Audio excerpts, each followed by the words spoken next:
distinguished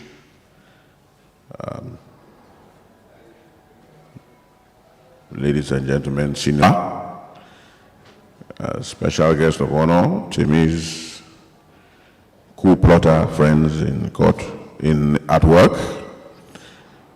Timmy, they planned this with me.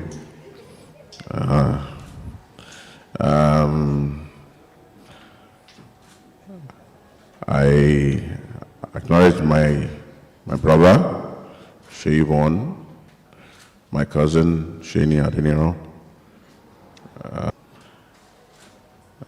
Shay's friends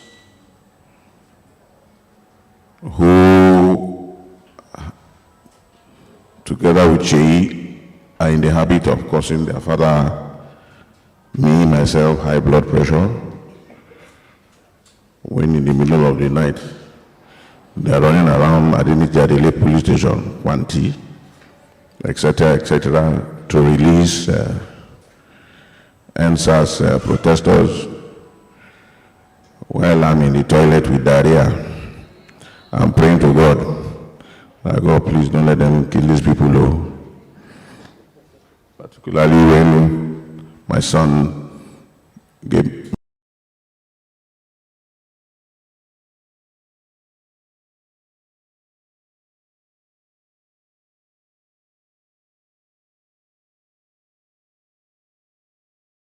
I didn't see him for a moment. He is the head of the gang of, I don't even know what to call them. I'm pointing at him. It's Bayo Akinlade here. Well known for an NSAS and start SARS and end government and start is the Baba, you know.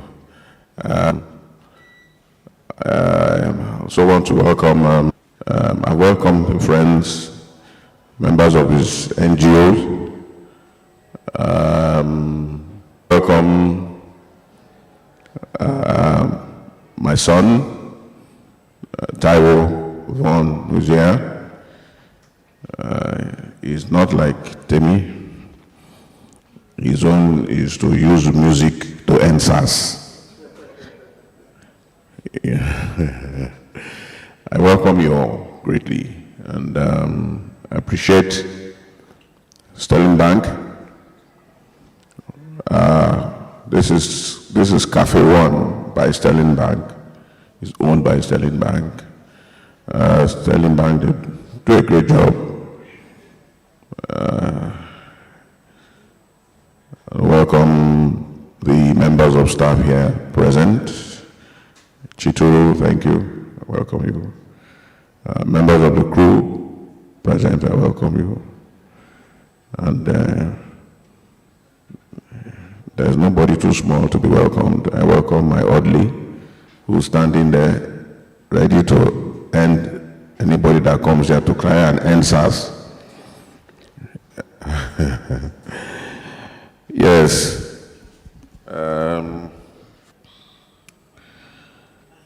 We have the chairman of the Nigerian Bar Association just gave me a call that he'll be here very shortly. And I expect the same of Babatunde Ajibade, PhD, SEN.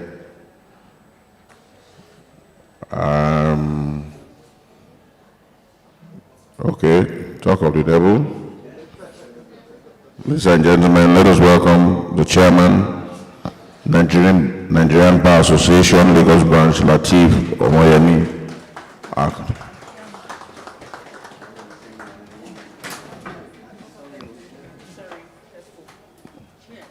Yeah, over there, sir. Ladies and gentlemen, a round of applause for him. As far as Lagos is concerned, he ensures that SARS must end. Thank you, sir, for the great job you'll be doing. We appreciate you. We'll go quickly to At the appropriate time, as I said, they will be properly introduced, and that will be when we get to 7 and 8. Now we would just watch a short documentary about this 27-year-old lad called Temilolu Wabon, the young lawyer, activist, nation builder, and philanthropist. I mean, I don't know where he gets his money from to do this philanthropist work, but he's a great guy. So that means every sum that enters his money, instead of doing what guys of nowadays, instead of doing what they do, which is to go to bar and eat pepper soup and have a few bottles of beer, he carries his own, puts them together, empties his account, and then goes all over the street, particularly Oronshoki, and go and give people food, including those that have contributed to the food distribution. I didn't do that at his age, but don't worry what I was doing at his age.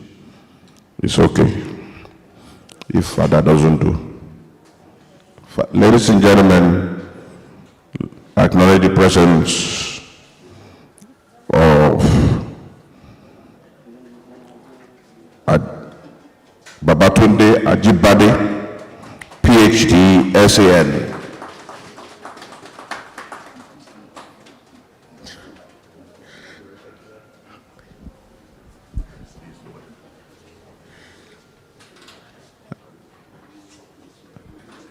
A great lawyer.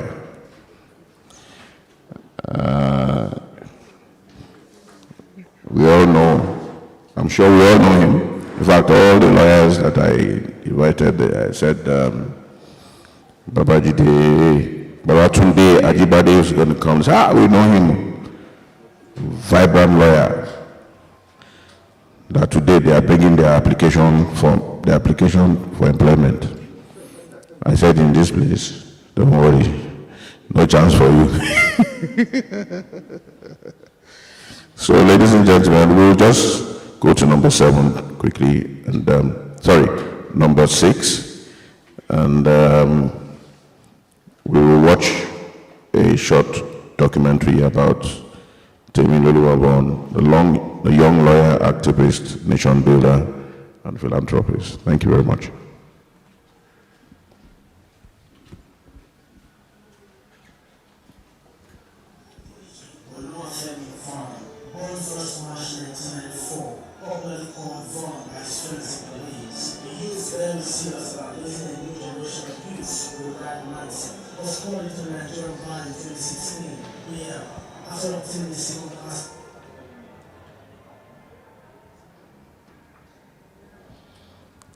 Technicians, they are lawyers here. Even a son, I will give him the brief.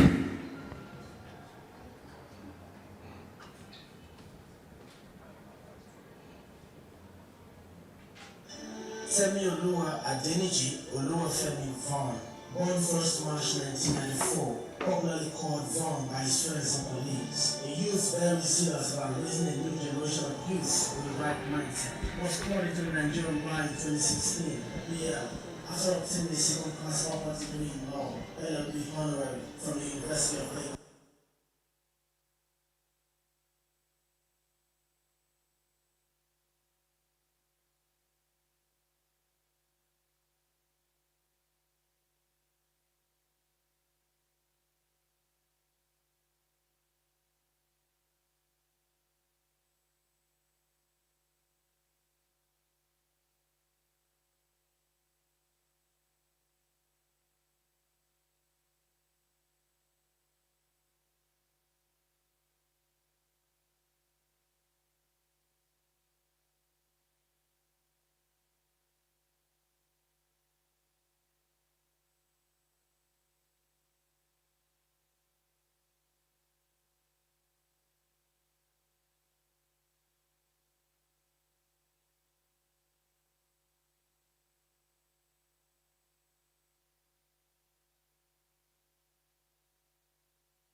Nanette Silk,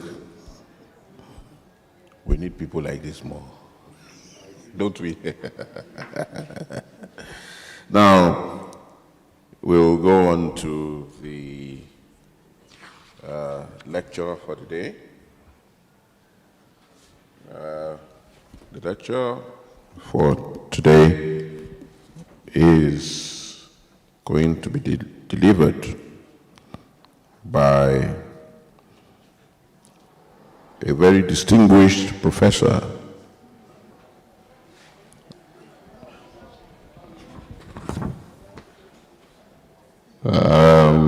Professor Bankole Adekunle Akitoye Shodipo,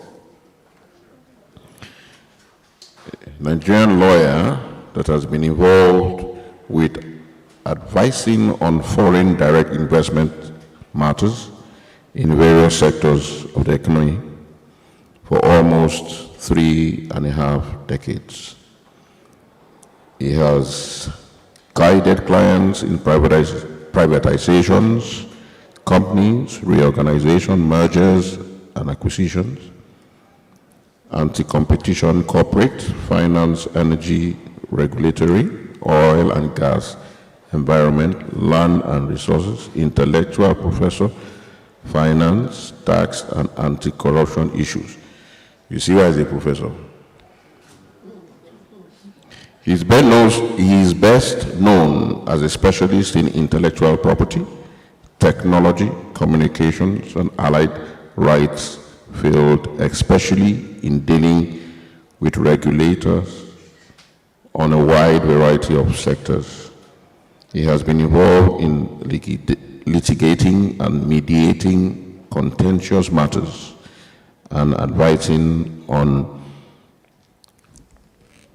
non-contentious,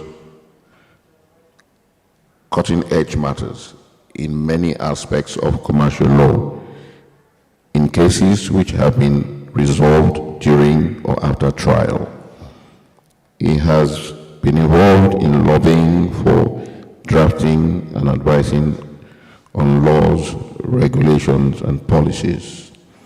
He is a professor at the School of Law and Security Studies, Bangkok University, where he has served as a former head of department and former dean of law. He has served as an adjunct research fellow at Queen Mary University of London, IMUL, a visiting guest lecturer at the Nigerian Law School, University College, London, and Pan-Atlantic University, Lagos Business School. He is the founding president of the Intellectual Property Law Association of Nigeria and the African Intellectual Property Group. He is the current president of the Nigerian International Franchise Association. He is a former visiting scholar at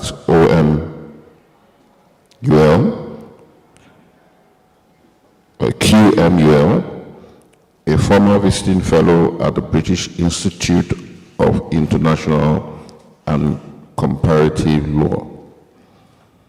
He has written, edited 7 books, one of which was published by Clower Law International. He is a frequent speaker locally and internationally. He and his firm have won several awards. Professor Bankole Shodipo was called to the Nigerian bar in 1986. He holds a PhD degree in law from the University of London. He's a senior partner of Geo Shodipo and Co. He's married to Norma Shodipo, FRSH, aka Auntie Norma, and they have 3 children. Ladies and gentlemen, I have the singular honor to introduce and call on the guest speaker to deliver his lecture. Ladies and gentlemen, Professor Bankole Shodipo.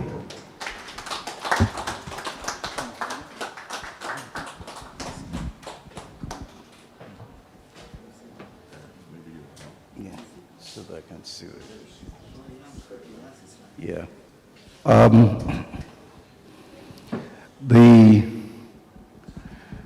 The distinguished celebrant, I'm not too fine. He's looking so fine today. Distinguished senior advocate, chairman of the bar, Lagos Bar, former chairman, Ikorodu Bar, senior lawyers, members of the Vaughan family, members of the NGO, and all those who are followers of Temi. I understand that some of us are watching this virtually whilst some of us are here physically. It's my pleasure to be here today. Particularly because I've known the Vaughan family for quite a while. Grew up together in Sulere, and the father of the celebrant was my senior in school. One of the finest, with his white. He was even wearing white today. His white was always clean all through the week. So it's my pleasure to be here today, particularly because I see in the celebrant what we should see in our youths today.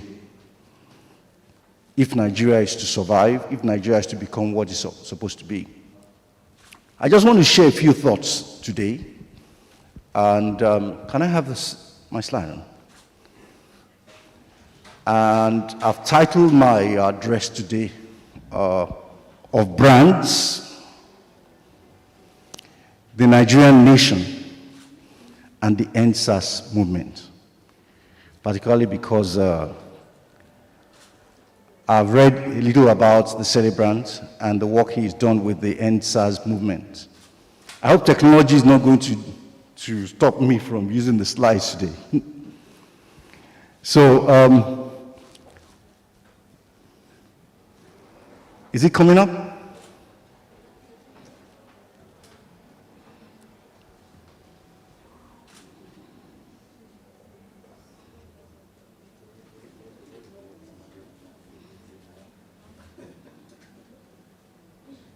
Otherwise, let me see what I can. Yeah.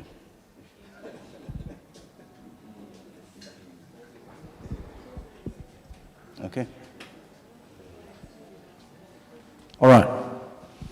So, of brands, the Nigerian nation, and the NSAS movement at this surprise party symposium. I'm sure that surprise parties are not new, but surprise party symposium. But one good thing we do in Nigeria, we find out that that's what people are going to be planning now for their own. Whether the guy is really surprised is another thing, you know. Because as he came in today, it was obvious to us that he was surprised.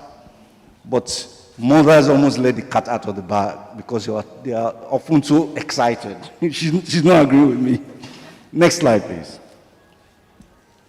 So the outline, I'll be talking about Temi's generation versus the older generation and how they see the country Nigeria. We'll try and examine what we mean by brand. As I came in here, I looked up and I saw Daikin air conditioners. I remember we litigated that years back, trying to stop people from bringing in Daikin air conditioners because some people had the rights. So what do you mean by brands? We'll look at what the roles brands play. And then question is, do you have people brands? Do you have national brands? Can we say nations are brands? Is the Nigerian nation a brand? Or is it an accident? Is your birth or our nation, is it an error? And then I like to dovetail into a discussion on what is a new, whether we can have a new Nigeria brand, particularly because some of us don't have the luxury of having 2 passports, or we've become too old to, we've been so used to being served. If you go and live abroad, and we don't have drivers, and we don't have, people like the learner saying, I'm not sure, I don't think they can survive living abroad because they are too big. So, and then we look at the NSAS brand. When I ran this by my colleagues in the office yesterday, the people in his generation almost tore me apart. I hope we'll not experience that again today.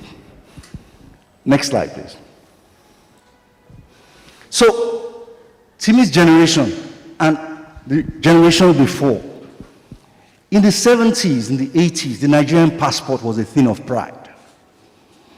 I have traveled to England with a passport without needing a stamp, or getting a visa from Nigeria but in Gatwick. If you have the Nigerian passport, Dr. Lawrence will confirm, you go to Harrods, Selfridges, they come to serve you because we had money. Our head of state at one time, Yakubu Gowon, said, money is not our problem, it's how to spend it. And that was Nigeria. In the universities, in the 50s, my uncle told me, the people who are 80s, who are in UI, they said they were served, food eaten in the evenings, they had to go with suits every evening, and people changed their beddings and so on. It was like a hotel. Things continued to deteriorate. By the time I was in university, we still enjoyed some things. We had chicken, fried rice, we had ice cream every weekend. We had teas were unlimited, and it was maybe 50 kobo for the whole day. To start with 50 kobo, then it became 50 kobo per meal. And then we had South Africans and other nationals of Africa coming to school with us. The South Africans, how would you know them? They knew how to take drinks. They were the first people I saw that were drunk. What's the matter with that person?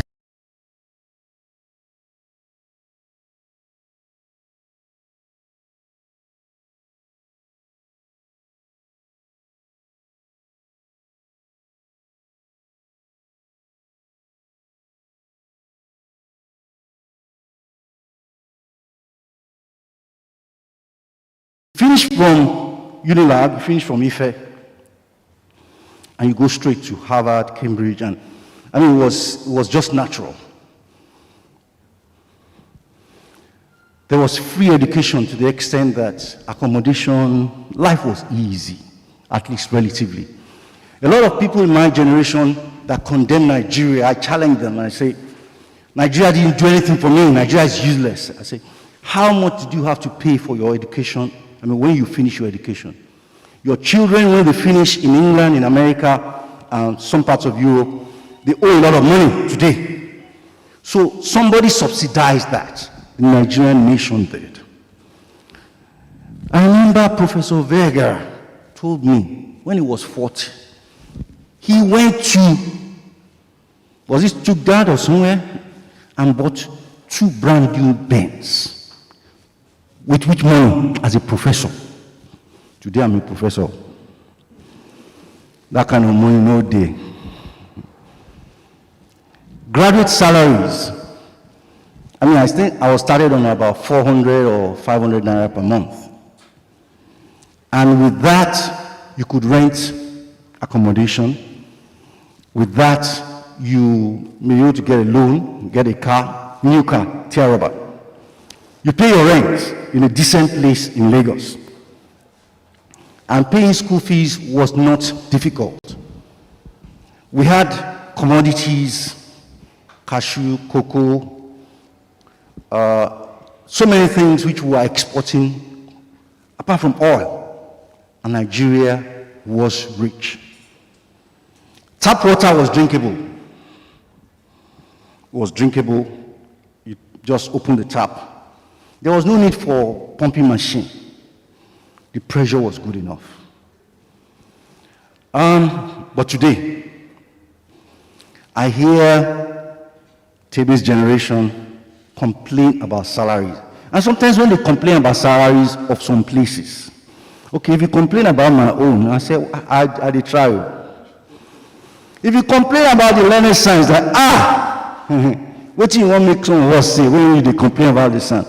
But they complain about everything, their generation, because the money doesn't seem to be enough. And that's the pain of a generation. And so the aspirations and hopes that they have are largely unattainable. And these are the characteristics of today's brand of Nigeria that Temi's generation is living in. And sometimes they assume, and I heard many of them abusing the older generation, thinking that they are the ones that are bold and they fought during these protests. And maybe we should remind them that before independence, Nigerians fought. Maybe not the same way they fought in South Africa, but Nigerians did fight. We did have a civil war. We did have a Nadeko movement, and I'd like to tie it in with what I expect from your generation. You may not agree with me later on, because some of the people that pushed the Nadeko movement that led to the current civilian regime in 1999 are the people who fought against the NSAS movement. And we need to remind them that if we don't have the right to meet, to protest, and speak, then Nadeko would not have succeeded. We need to remind them. And then university movements. I mean, we had riots in the 70s, even in the 80s. I mean, when we were in university. Today, many people are enjoying from the Copyright Act 1988. Before that act was passed, I was one of those that drafted it. We had a peaceful protest. And the day we were going to do that protest, I remember I was afraid. Just like Temi didn't tell his father some of these things, I couldn't tell my father I was going to address a march. And I was worried that I could be arrested under the military for the protest march. But thank God, we were not arrested. And so it means that what you are doing may not necessarily be new, but how should we approach it? Next slide. So a brand, and how does it relate to what we're talking about? I have a working definition that a brand, you have a type, you have the purpose, and you have what it relates to. So a name, Daikin, a name, Timi, a name, NSAS. A logo, a label, this is a logo, the name, the logo up there. A sign, a insignia, a ticket, a mark, a numeral. To do what? To identify or distinguish or classify or describe a thing. The thing may be a people, may be a movement, it could be a nation, it could be a product, it could be a service. And what is the purpose? A brand communicates information.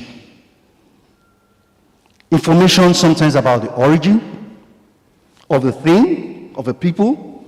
Information sometimes about the characteristics. Information suggesting the quality. What is your expectation? A quality assurance function. Sometimes information about status. I remember my last son. He's a few months older than his cousin, who is the Tomori of Chelsea, and now of AC Milan. And he would say, we should not have left England, he would have been playing for Arsenal. And he would rather use his money to buy a t-shirt that has this mark. What does that represent?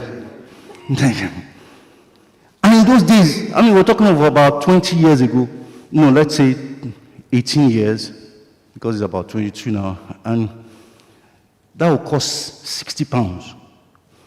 Meanwhile, another shirt without this will cost maybe 5 pounds. And you say, Daddy, that's what I want. You're not like me, just like Temi is not like his dad, like the father was saying there on. But information about status, brands raise hope, expectation, you know. Cafe One, okay, it must be this kind of thing. It gives you expectations. So some brands have integrity. And when they have integrity, they don't dash hope. Rather, they satisfy that hope, the expectation, and they evoke loyalty. So next time, you go for the same brand, okay? And they distinguish, they are distinctive. Next slide, sir. So, what is the role that brands play? If you travel today, maybe I'm a teacher, so I may just have to engage you. So, number one, number two, if you don't mind. Number three, number four. So, if you travel, number one, for your friend's function in Hartown, which bottled water would you prefer? I think you're number one. Yeah, Eva. Why do you prefer Eva?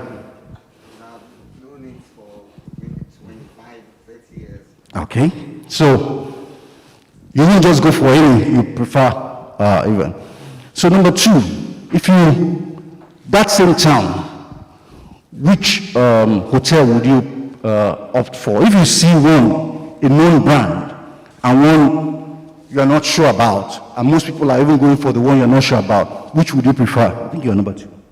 Okay, I can answer. I'll prefer the one that is known. Why is that, man?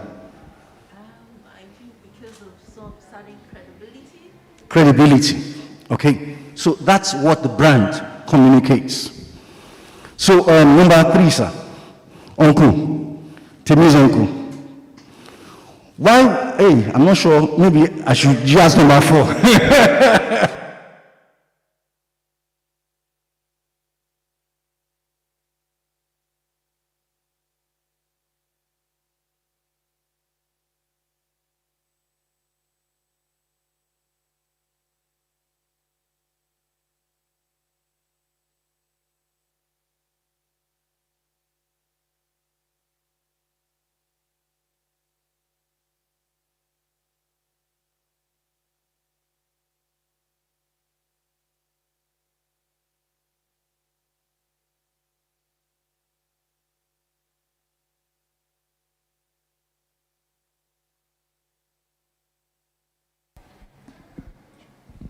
Yeah, so she knows it. So the brand you opt for often communicates what you expect, the characteristics, the quality, assurance. So Noodle, the hotel. Now, why do some people opt for luxury items with some brand names? I don't know whether I should ask Madam. Why do you, like my son, why did he choose the one that, I don't know, I can just put X or Y. Why do people do that? Because it makes you unique at times. It distinguishes you out of so many. Okay. So it suggests you are unique and distinguishes you. Sometimes even if that mark is a fake mark, at least you wear it and people will think it's original.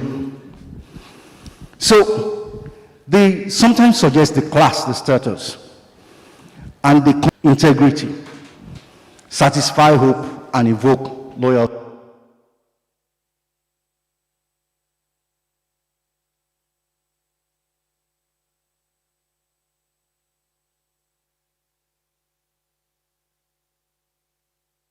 Hello. It's unfortunate that we stereotype people.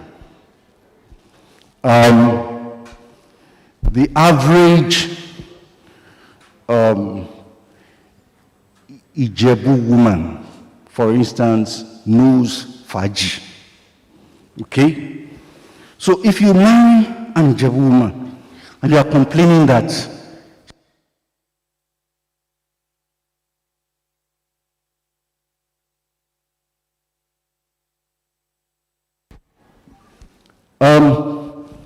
but let's ask one or two more questions. So we can come back to you, sir, uncle, and then you at the back, if you don't mind. So what would you expect from the following? A lady who's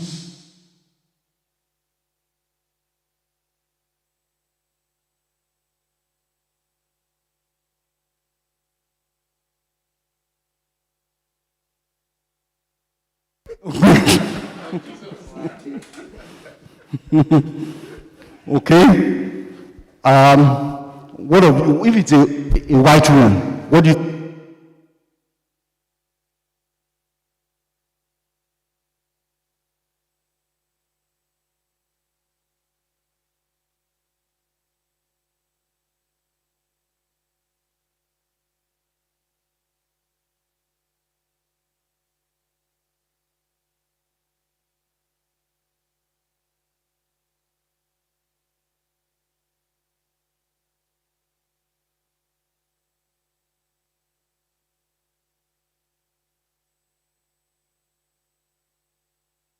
Response that you see and you experience with some people. What behavioral expectations do you have from some boys or from girls? For instance, what do I expect from Timmy Vaughan? I know the dad. This is what I expect. From some ethnic groups.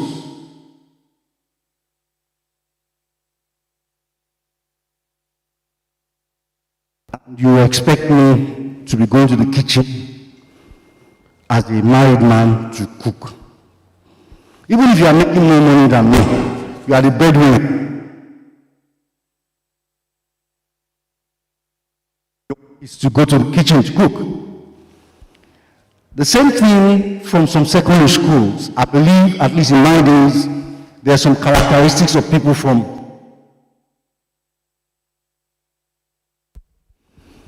And maybe finally, on this slide, Timmy's brother. How would you know a Nigerian?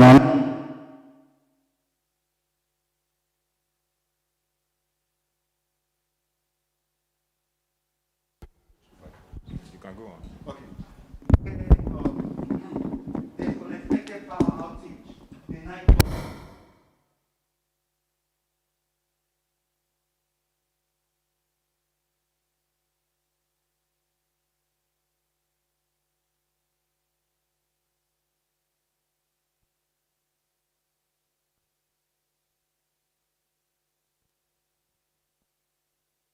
Asking for bribe in Ghana.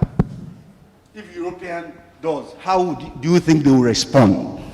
These things suggest that even though we should avoid stereotypes, but generally people seem to behave in a particular way. Next slide.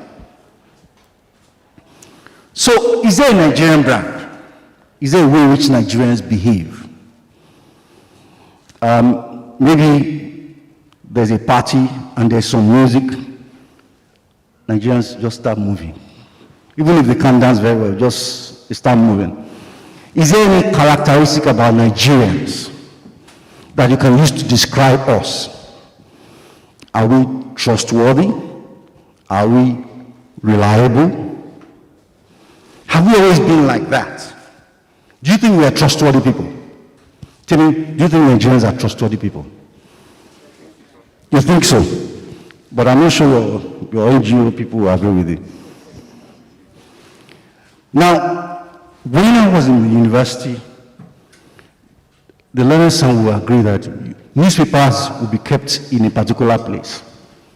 And you go, pay for it, leave the money there, and the vendor will come in the evening to collect the money. So whoever says Nigerians are not trustworthy, we are not always like that, okay? Today's Nigeria has failed Nigerian youths, and I apologize on behalf of the older generation. It's not my fault, but it's all our fault. And so there is a brain drain in the sense that there are many of you. If we ask the average Nigerian youth today, particularly educated, welcome, you find out that they want to leave the country and go to where? Canada. In fact, there are many people of my generation that are getting to that now to come home. The ones that are home want to go abroad, and they are complaining bitterly. And the question is, how did we feel? I do not have any intention, because there's no time, to why and how we feel. But some people say that Nigeria, oh, that wasn't complete, that Nigeria is just a contraption of Lord Lugard or his wife. That Nigeria is a mistake. And that's what I want us to explore in the next few minutes. Next slide now. So, I don't want us to use logic. Because logic suggests we should just get out. The logic of the average Nigerian who was living in Yaba is not to solve the problems in Yaba, but to say the chairman of NBA is living in Lekki. Let me leave this tending them in Yaba and move to Lekki. When there is problem in Lekki, it's not to solve the problem in Lekki, it's to move to Banana Island, but not to deal with the issues. It's to run away from the issues. So what I want to do now in the next few minutes is to challenge us in terms of faith. We have three major faith-based worldviews in Nigeria: Christians, Muslims, and traditionalists.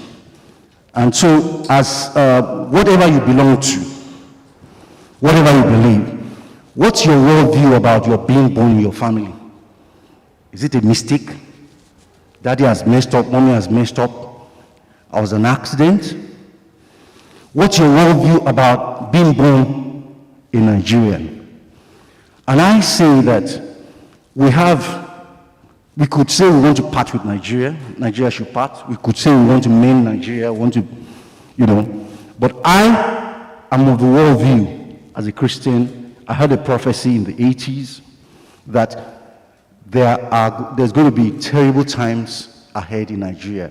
When this prophecy came, I thought the man could not have been right. But because of who he was, because he was the one that inspired a lot of people. You hear of Adibwe, you hear of Bishop Idahosa, all of them were inspired by Pi Elton. And he said, Nigeria will become so bad that people will not want to deal with Nigeria. But that God will heal our land, and everybody will now say, how did you do it? When the prophecy came, it didn't make sense, because it was like, Naira was stronger than dollar. So how could this happen? But today, I now see that he said Nigerians will go all over the world, they will impact the world, and so on. And we've seen this through. So I still have hope. I still have hope because of the vast agricultural, solid minerals, and human capital potentials that Nigeria has. It's enormous. We have not even tapped. We have not started tapping into it. And then I compare people of my generation who have lived abroad, or people older, for over 30 years. And those of us who have suffered it here. And I see that, men, even though we suffer a lot here, the people here have done better on the average than the people outside. People outside have lived a better life, but they are probably still paying mortgage, or they have remortgaged their houses. Meanwhile, that is not the case here. And one of the typical examples I use, Dr. Ajibade said, maybe you permit me. Fidelis Odita, professor of law, Oxford University, QCSAN. He was top in England, but he's done better in Nigeria, even though he was in England, professor of law, Oxford. But he decided he's done better, even from Nigeria, at least from our perspective, from the little that some of us know. And so it suggests that there is hope for this country. And I do understand where you are coming from, this generation. But the challenge I want to ask is that many of us are saying, down with Nigeria, but how many of you can say you have prayed about it and God's saying, down with Nigeria? Whether you are Muslim, you are Ifa, or you are Christian, all those men of God, can they say, God told me that Nigeria is a mistake, therefore let's part with Nigeria? And if that is not the case, then what can we do? Next slide, sir. I'm getting to the end. So, can there be a new Nigeria? Some of us cannot look for Nigeria. And so, the question is, how do we have a new Nigeria? The same structure or a different structure? Can we attain a different structure through dialogue or violence? And I'm suggesting that through dialogue, through generate international dialogue.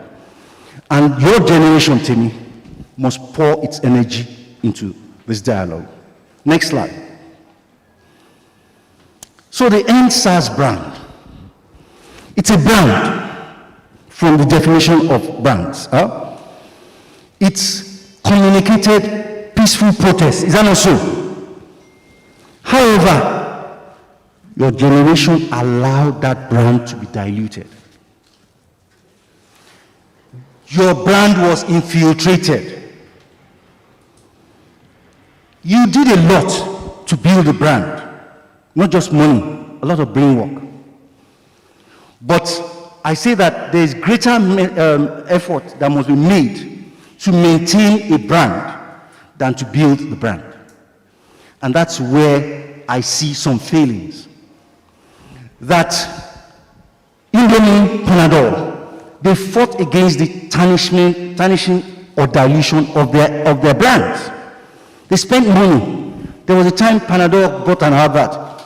You know the Panadol? Yeah. Now you may not have money for that because they've stopped your cryptocurrency and everything, but your social media and all these things that you can still do, people can still connect internationally. And I'm saying you should stop people from saying that it's the NSAS movement that burnt the bridge or burnt the court. Was it the NSAS movement that did it? So why have you allowed politicians or the older generation to dilute your brand? I suggest to you, if you say something like, oh, His Excellency, the Governor of Lagos, Sanwo-Olu, is a very bright man. So please stop saying that he said that it's the NSAS movement that burned the court. Otherwise, you make us feel that he's dumb. If you start pushing things like that, you see that this generation, we are bullies, we run away. Because nobody wants to be labeled as being dumb. That your brand is being used for something else. It's only thieves that do that. You are not the ones that burnt, and you need to move on that. I believe that you can contribute to the debate about a new Nigeria. We believe in your generation. I believe in Nigeria. Is there any more slide? I think this is the last. So I end there. Thank you very much.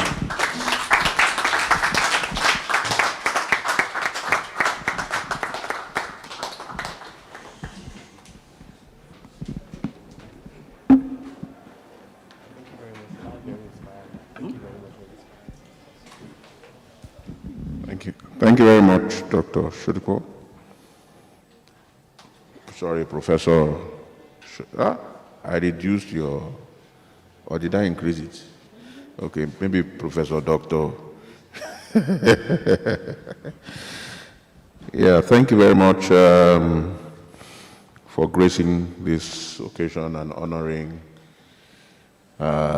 Temi, I'm sure you've encouraged him and his friends, who I say in the habit of raising my blood pressure. But don't worry, after today, maybe I'll be joining them too, sir. Yes. I want to acknowledge the presence of a great woman here. A woman who has been Temi's key pillar. A woman who, let me describe her as this. I am more of a gentleman and a bit, I'm not timid, because the Bible says that, God gives us the spirit of timidity and sound mind. So I'm not timid, and I have sound mind. But there are some people that are bolder than others. So this great woman is much bolder than me. I accept. She's nurtured Temi.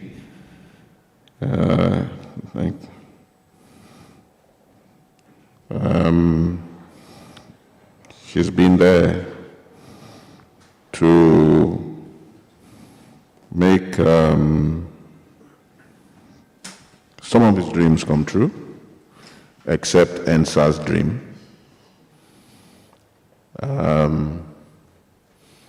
Let me give you a demonstration of what this woman does as far as Temi's Ensas is concerned. Hello? Temi Mati lọ sí Ensas. Kí ló dé tí bọ̀bọ̀ yóò ń gbọ́ràn torí Ọlọ́run? Anyway, nǹkan tó bá fẹ́, nǹkan tó bá ń bẹ̀, tó bá ṣùtẹ̀ wọ́n ṣùtẹ̀ náà ni. Òun ló mọ̀. This woman, less than 30 minutes. Ibo ni Temi wà o. Tẹ́ ń lọ wọ́n mi o. No matter the time of the day, be it 12 midnight. Let me tell you what happened in the last Ensas thing here. Temi played a fast one on me. He called me in the afternoon and said, Daddy, I'm just at the police station, just one or two people. This was in the afternoon, and after that, I'll be going home. I said, Temi, please go home. So I heard the sound of car. I said, I'm on my way home now. So I said, thank God. But my spirit was telling me that this boy is lying. So around 9, I called. He didn't pick. Then I called one or two of his friends. They said the last time he spoke to them, they said he told them that he was at Banti. I said, Banti. I said, I'm in trouble today. But in the afternoon call, he said, please don't tell mommy or anybody that I went out to. Just tell them I'm at home. I said, okay, we bond now. Don't worry, you're a lawyer, I'm a lawyer. We know how to bond. I'll fool these people. You're at home. The first person I called was his mother. I said, do you know where Temi is? Well, no, he has not been picking my call. He said, or did he go to this Ensas thing? I said, no, I don't know. I don't know. So we put that one, put the phone down. Now it was around 11:30. I called the mother. I said, Temi went to Ensas, so we don't know where he is. No, we called all his friends. Nobody knew where he was. Then I confessed. I said, excuse me, Temi went to Ensas. They said he's in Panti. Ọmọ ìṣe ń gbọ́rọ̀ báyìí. Nǹkan tó jẹ́ ẹ̀ bá rí ló bá rí. When he was 12, she called Temi. Temi looked at that phone and said, "Hi, a young lady is calling. There's something funny about this call." So he picked the call and he said, the mother said, "Do you know where? I'm in Uber. I'm on my way to Panti. That when I get there, I will bite all the policemen, beat them up one by one." He said, "Mommy, I'm not in Panti. I'm on my way home." Then he called me, said, "Daddy, hey, God forbid mommy come here. Everybody that they have released, they will just arrest all of them." Because she knows she will bite all of them. "What I did, my son? You kept my son." Wonderful woman. She's very strong, and that's where Temi gets that boldness and strength from. The intellect gets it from me. Why are you laughing? I say, "Lawyer, I'm a lawyer." Ladies and gentlemen, I'd like to introduce Temi's mother, who loves him so much, Tola.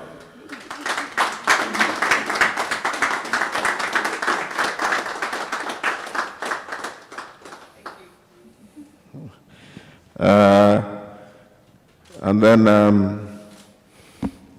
his only sister, who that one is a coup plotter. They know how to, plan coup. Daddy didn't go. Daddy went. She doesn't know where to stand, so that she doesn't get into trouble in case.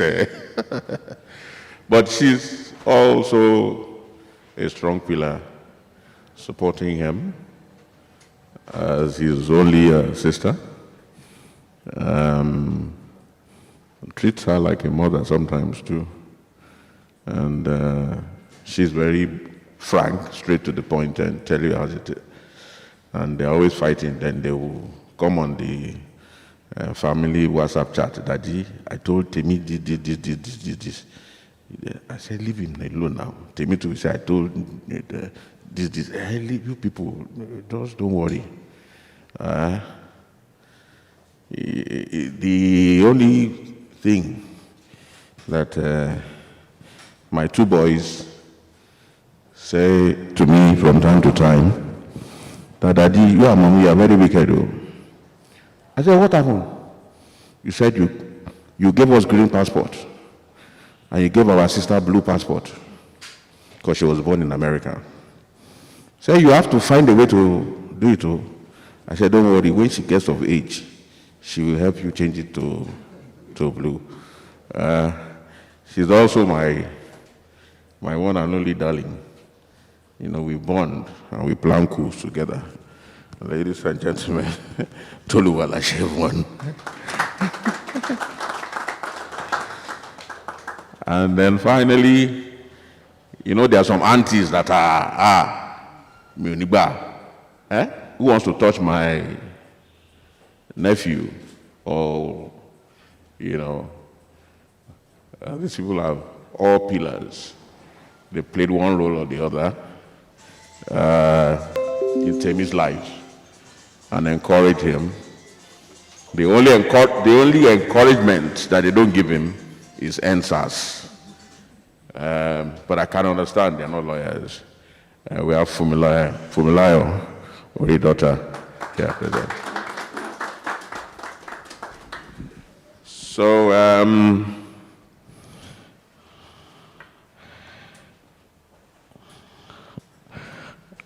I think I did introduce my brother, and if I didn't, maybe I should introduce him.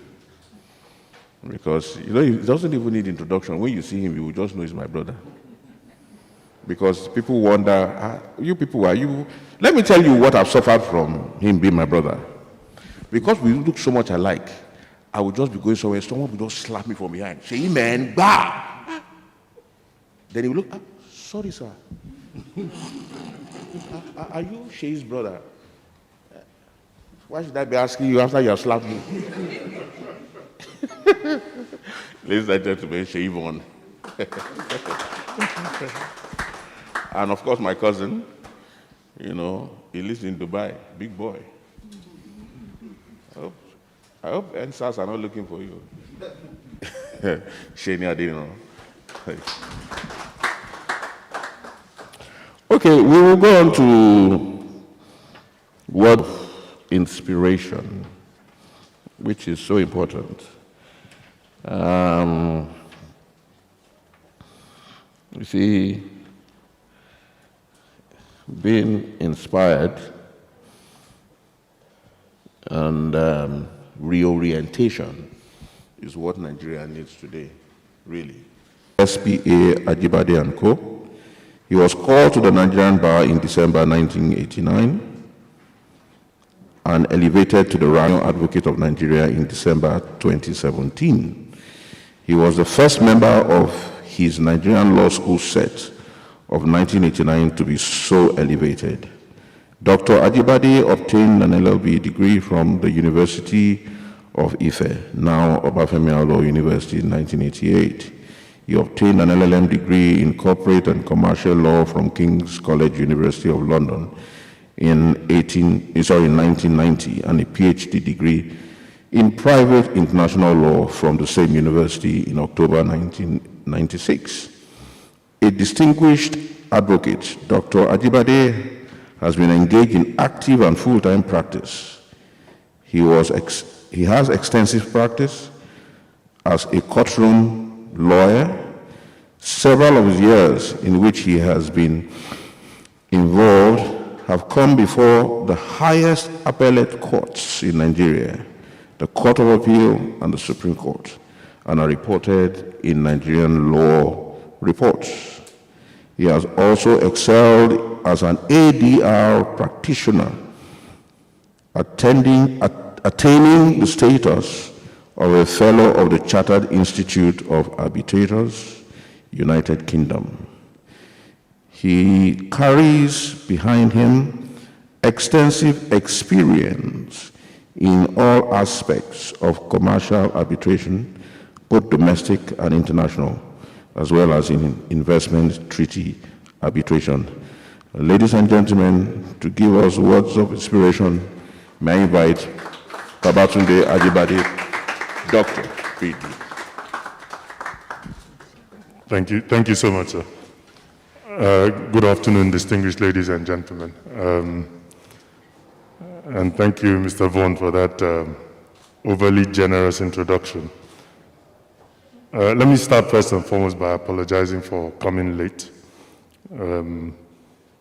Mr. Vaughan had specifically said that he did not want African time. And I tried everything possible to avoid African time, but road closures in Lagos conspired against me. I live in Ikeja. Ordinarily, I come out of Ikeja. If I'm coming, Third Mainland is closed. I was going to go through Ojota. The road was closed. I had to turn back. I got to Outer Marina. Ordinarily, you go to Bonny Camp. The road was closed. I had to turn back. So it was a conspiracy against me getting here on time, and I apologize. Demi, congratulations. I congratulate you and I congratulate your parents. When your father told me about this event, one of the first things that struck me was that it's not unlike what, not just what Prof has said, the fact that it's not a surprise party but a surprise symposium, but the fact that this is the way in which your parents have chosen to celebrate your birthday. For me, that in itself speaks volumes. And you're lucky to have parents who support you in what you're trying to do. And what you're trying to do for all of us. As your father said, for me, this is not a generational thing. The problem we have in Nigeria is an intergenerational problem. It started a long time ago and it's continuing. And we all have to work to change it. If we don't, it will never change. No situation changes of its own volition. Somebody has to be the change that we all want to see. And that's what I think that you and your colleagues are trying to do. And I wish you Godspeed. I wish you God's guidance.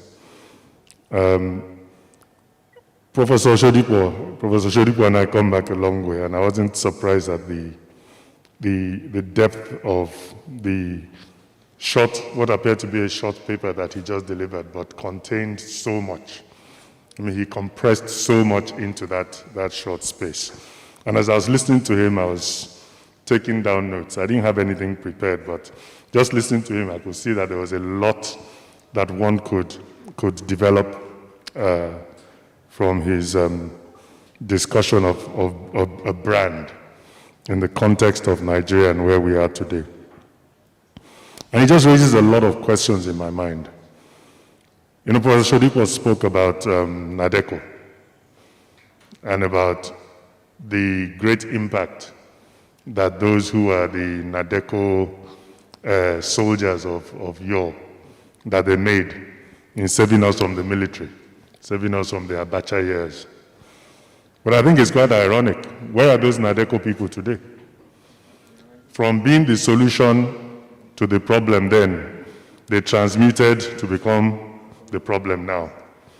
Because the same people who fought NADECO then are the people who are ruling us now, and look at the way they're ruling us.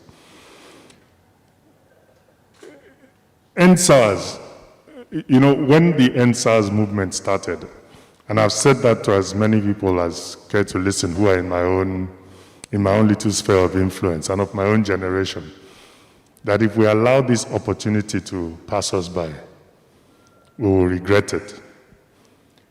And we were pained that we were unable to influence the NSAS movement the way we would have liked to. And we realized that it was a catch-22 situation.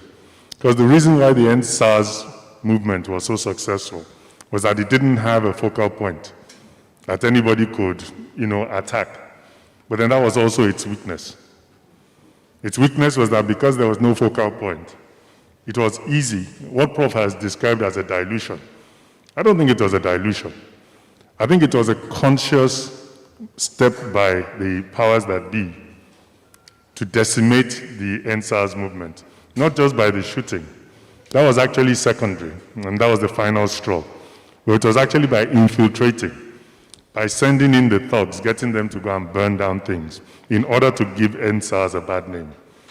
So you had all the right intentions, you took all the right steps, they couldn't cope with it, but then they found a way to discredit the movement. And you should have anticipated that. And this is the problem with not having a focal point, because even if there were people who saw it, I remember watching an interview that Atedo Peterside gave, where he spoke about, you know, people with, sometimes they say, the young, well, it's a Yoruba saying, there are things that, you know, age doesn't give you, but then there are some things that you cannot buy. You can't buy experience. It's something that you acquire over time.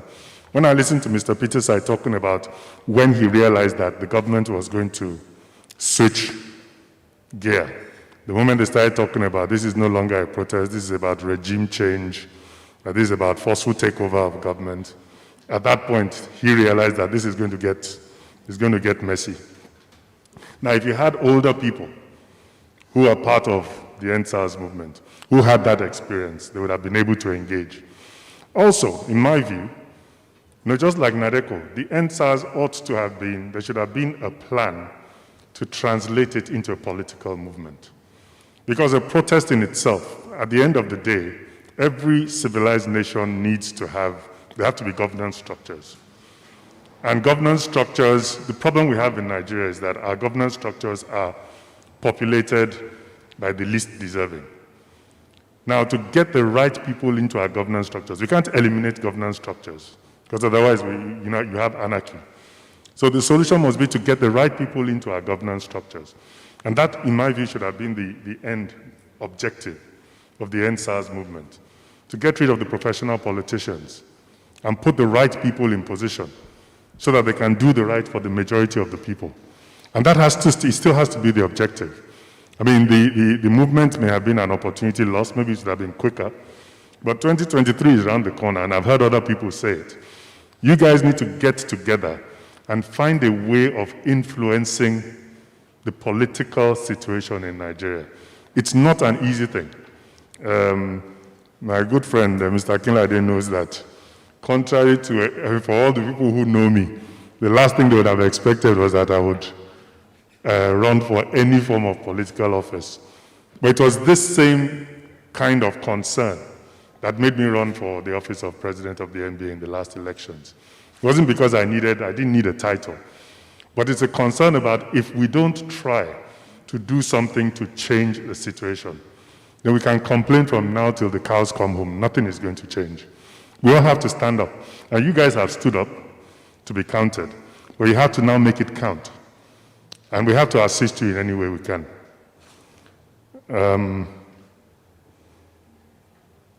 And Prof raised one other thing, which also I think is topical, and I think was very, very exciting about the NSAS movement, at least from my perspective. The NSAS movement was not an ethnic movement. It was not possible to label it, or it's the Yoruba youth, or it's the Igbo youth, or it's the youth from the Middle Belt, or it's the youth from the North. There may have been more activity in some parts of the country than others, but there was a sense that this was a national movement. Now that also is the solution to Nigeria's problems. I don't think Nigeria is a mistake. God doesn't make mistakes as far as I'm concerned. So for God to have allowed Nigeria to happen, it wasn't a mistake. The problem of Nigeria is Nigerians. And you know, I read just yesterday or day before, I read an article that Dr. Farouk Berugi has just written. Well, it said it was part 1. So I'm looking forward to the part 2, but where he traced the history of nations. And basically his thesis was also the same, that Nigeria is definitely not a mistake. And that anybody who thinks that solving the Nigerian problem is, you can resolve it by creating Oodua, Biafra, Arewa, and all the little pockets, and then maybe you have Ijebu, and then you have Egba, and then you have Remo. Because if we continue breaking it down, then each street will be a country. That there's hardly any nation in the world. Look at the United Kingdom. You've got the Scots, the Welsh, the Irish, the English. Yes, maybe one is dominant, more dominating than the other, but people have to learn to live together, and people have to learn to take the best from each group. In Nigeria, as we stand today, there's no tribe, there's no ethnic group in Nigeria that does not have something to add, something positive to add to the greatness of this country. So if we keep focusing on the things that separate us rather than the things that unite us, I think we'll be missing the point. And Prof said one other thing that really tickled me, because something that has concerned me over the years. You know, when you talk about, you hear a police commissioner who has been appointed in a state, and he comes on TV or on radio and is proud to say, we have chased all the criminals out of Ogun State. Oh, you chased them out. How about apprehending them and putting them in jail? So you just pass the problem on to somebody else. And that is the way we think. Truly, you know, you got it spot on. Rather than solving the problem, you want to shift it or you want to run away from it. We have to confront our problems. Because a problem not confronted, it hasn't died. It may go down for a while, then it will bubble up again. And lastly, you know, I think that all of us as Nigerians have to learn to look in the mirror a lot more. Introspection is something that we're not very good at. Nigerians can complain from now till the end of the world about everybody else without looking in the mirror and realizing that 9 out of the 10 things that you are complaining about, you are a contributor to those things. The man who is in the ministry complaining about the governor, and yet he said, the governor is a thief, the commissioner, they're all rogues. And then somebody comes in and says, Oga, what about that, my file? What have you done for me lately? So how different? It's just a matter of degree. You're a civil servant. You're not prepared to do your work until somebody greases your palm. And yet you're complaining about the governor not delivering. Or look at the issue of tax. Most Nigerians, no matter how holier than thou they are, ask them, tax, what has government done for me? Which one comes first, the chicken or the egg? You do your own bit and then call government to account. But if you yourself are shirking your responsibilities, why won't government also shirk its responsibilities? So we all have to do a lot more of introspection and less of complaining, and look at how we can add to solving the problem rather than just complaining about the problem. So once again, congratulations. One last thing I forgot. I should have brought him along. Is he a lawyer?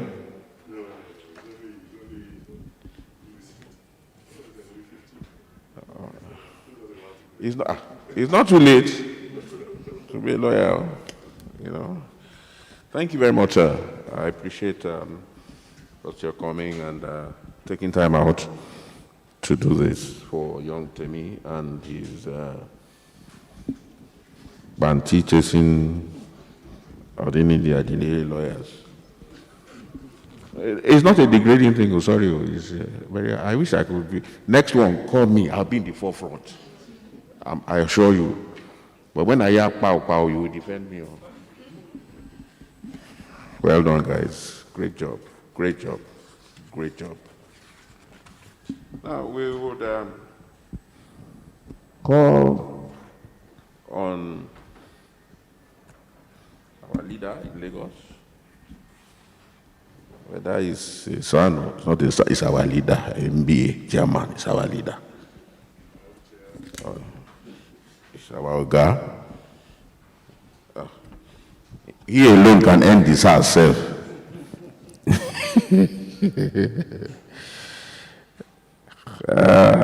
We have here a distinguished special guest of honor, Lateef Omoyemi Akungbe. Is a partner in the dispute resolution group in the law firm of Messrs. Shofunde, Osakwe, Onikpe, and Belgore. He has been in active legal practice over the last 17 years and has developed expertise in the field of commercial litigation and arbitration. He obtained a Bachelor of Law degree, LLB, from the University of Wolverhampton in 1998, a Master of Laws degree, LLM, in International Commercial Law from the University of Westminster in the year 2000, a Master's in Business Administration, MBA, from the University of South Wales in the year 2001. Now, wow, I have to go and find my way to do masters too in all these universities. He's a fellow of the Chartered Institute of Arbitrators, UK, Nigerian branch. He was admitted to the Nigerian Bar in 2003. Currently, he's the chairman of the Nigerian Bar Association, Lagos branch. He's a member of the International Chambers of Commerce, ICC, and also the membership officer for Africa for the Taxes Committee of the International Bar Association, BA.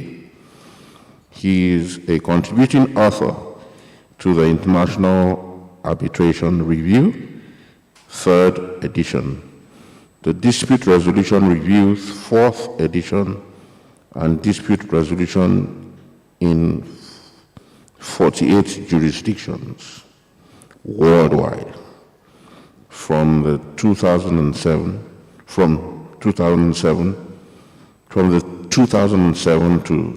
2013 editions. Tax controversy, getting the deal through 2007 till date. Ladies and gentlemen, to give all of us words of inspiration, the chairman of the Nigerian Bar Association, Lagos State, Lateef Omoyemi Akungbe. A round of applause, please.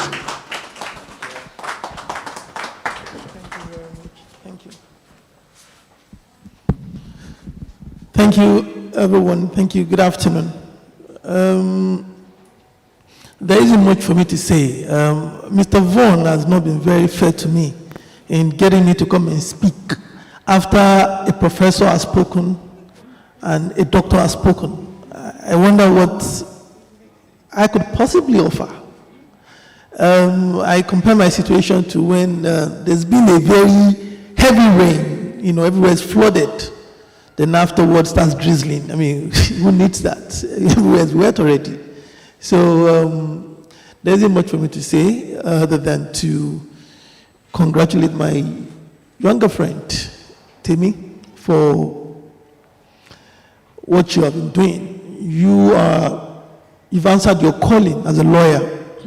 I tell most people that every lawyer, people say, oh, Mr. Femi Falana is a human rights lawyer, and they say Keyamo is a human rights lawyer. And I say every lawyer is a human rights lawyer. That's what you're supposed to give, to be the voice for the voiceless. And that's why we're lawyers. If you look at the NBA, for instance, one of the reasons why it's set up is for the protection, preservation, promotion of human rights, people's rights, rule of law, due process. So, as a lawyer, these are the things that we're meant to be doing. And I'm happy that you have answered this calling. You're doing what you're expected to be doing. I would just like to encourage you in a few minutes to tell you that you're on the right track. Keep it up. Just like the earlier speakers have said, one way or another, that in life, things happen deliberately, not just by a stroke of luck. You must be prepared for things. You must be intentional about what you want to do. So,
Dr. Ojibade, I live in Ogudujare, and we had to bear the brunt of the Thornwell closure every day. And many a time we're going and you see military men and mobile policemen driving on the wrong side of the road and against traffic, and I just get tired. Like, these are, people that are supposed to enforce, orderliness. They're the ones breaking it. So when you look at things like that, you might get discouraged and not want to do your bit. But do your bit. Don't think I'm 1 out of 100. You never know who you're going to influence. You never know what impact you're going to make. So keep doing what you're doing. If you don't like something, or you want something so bad, the days of if it's mine, it will come to me is gone. You want something so bad, you have to go for it. So just like Dr. Jibade said, he said, he got tired of being on the sidelines and criticizing, the system, and he felt, okay, fine, let me get involved in the process and contribute my bit. That's the right approach. In times past, people look at NBA as an organization where you don't get serious lawyers there. It's, we call it, say, charlatans, or they say this and they say that. And I say, if that is what you think, don't sit down and say, get there and get involved and get it, fixed. And that's why the likes of myself got involved. You say, people, don't focus on their practice, they don't build their practice, they go to the MBA, they don't have a second address, everything they do is MBA, they make the system and all of that. I say, okay, fine, you make the system, get there and do it. So I got there, and I'm trying to do my bit. I'm trying to contribute my own quota on let's build capacity amongst ourselves. What are the weaknesses in the system? Let's have a bar center. Let's have this. Let's have that. And some of the people have looked at me and said, "Oh, he's doing well. I want to, get involved." That's just you doing that. Just you doing one thing. That's it. Sort of influence you have on other people, because they look at you and say, "If Timmy can do it, I can do it." So you've got to look at things from that perspective. You've got to lead people. And once you start doing that, other people join you. And people have said a lot about NSAS movement, and I share their views too. There's no point in me talking about it again. I personally believe that every successful protest anywhere in the world ends up on the round table. And that should have been done at some point before people came and hijacked it. That's my own honest view about the NSAS thing. There was a moment where they had everybody on their knees, and they could have, capitalized at that point and get what they wanted. Because I said to people, what you're asking for is a process. It's not an event. It's not going to happen in one day. It's a process, and you've got to follow that process. That's what I tell people. So, to you, my younger brother, you've been described as an activist, which is a good thing. As a lawyer, you're courageous. From what your dad have said about you, you're fearless, and these are the things you need to even be a lawyer. No, forget about being an activist. A lawyer must have courage, must be fearless, must be able to put your point across to the judge or whoever you're confronting. Be able to be bold and stand your ground on what you think. Be respectful about it, be mature about it, but be fearless and be courageous. Nation builder, they've called you. Yes, you need to do that, especially your generation. I tell people, you guys have to come together. People of like minds. Look at the whole country. Look at what you want for it and what you want from it. And agree on a map. If we do this, we're going to end up here. Never look at yourself as being too young to lead this country. Never. You've got to have ambition. So nation building, play your part in it. But it starts from now. Don't think you're 27 and when I'm 35, I'm going to do this. No. I always give an example of the youngest senior advocate of Nigeria now, Matoebi. For him to have become his son at that age, you know how long he would have been thinking about it? He would have been planning it. He would have gotten all his numbers, not in 2 years. You can't do that thing in 3 years, not in 4 years. So it starts from today. So when you start now, you're going to get there. So keep doing what you're doing. Don't be discouraged. And good enough for you, you have parents that would support you. So keep doing what you're doing. But in all that you do, never forget one thing. You're a lawyer. Law, as much as people say it's a profession, it's a career, it's also a business. Also focus on the business side of things. Of course, there's no one way to the market. I can't tell you that you should be a commercial lawyer like Dr. Ajibade saying and start collecting start making all the international arbitral briefs around. And I can't tell people like Professor Chidipo, who is an intellectual property expert and all of that, just as they are making their money from, commercial practice. You also have people that have made a mark in human rights activism. The late Gani, Falano, Zakome, Keyamo, they've all made their names in human rights activism as well. So I can't tell you that, this is the way, but whatever you do well, apply yourself in it, but it's very, very important for you to build capacity and, be able to sustain yourself from your practice or whatever you're doing and not make the human rights thing a bread and butter game. That's why Babangida said when Gani died that there's only one activist in Nigeria that's gone. He knows what he's saying and he knows why he said that. But Gani was able to stand his ground because he had his practice, he had his publication, so he could, sustain himself. So that is very, very important. I must tell you that. Whatever you're good in, do that. That will sustain you, and you will not end up being like many of the activists around that we know, that all they live on is donor funding and all of those things, and we all know them, and we all know what this thing is about. So I implore you to continue doing what you're doing. You're on the right track. You started at a young age. Continue. The good God will continue to bless you. I also, just like doctor said, I wish you Godspeed. I wish you, luck in all that you do. I congratulate your parents and your family, because without them, you wouldn't have wouldn't have come this far. So, a long way ahead, and I would end up by saying that may your road be rough.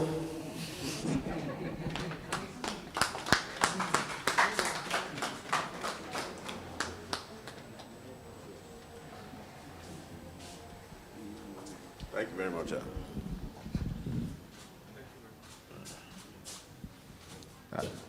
Did I hear, may your road be rough? I beg you for my son, his road is not be rough. Oh. I beg you, MB Chairman.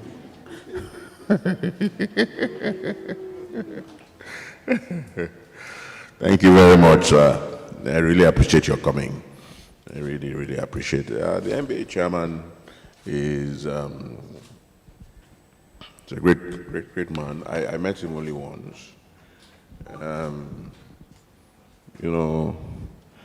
Some of the people that have graced today's occasion,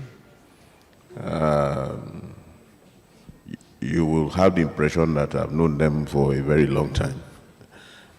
But I've met the MBA chairman only once. Dr. Ajibade, we've only spoken on the phone. This is our first meeting. Although we did schedule a meeting, but we had to travel out. Professor Shodipo, where I've been knocking his head from school. I don't know whether he was the one knocking my head, but I was a senior, so he had no choice. When I called him, he said, I said, Prof, this is not asking, this is telling you, Senior Vaughn.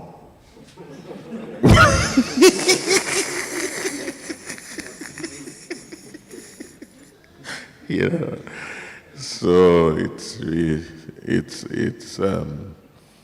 Temi is so happy, and Joy is really shocked by the quality of lawyers that have come in here to speak. And then the next wonderful,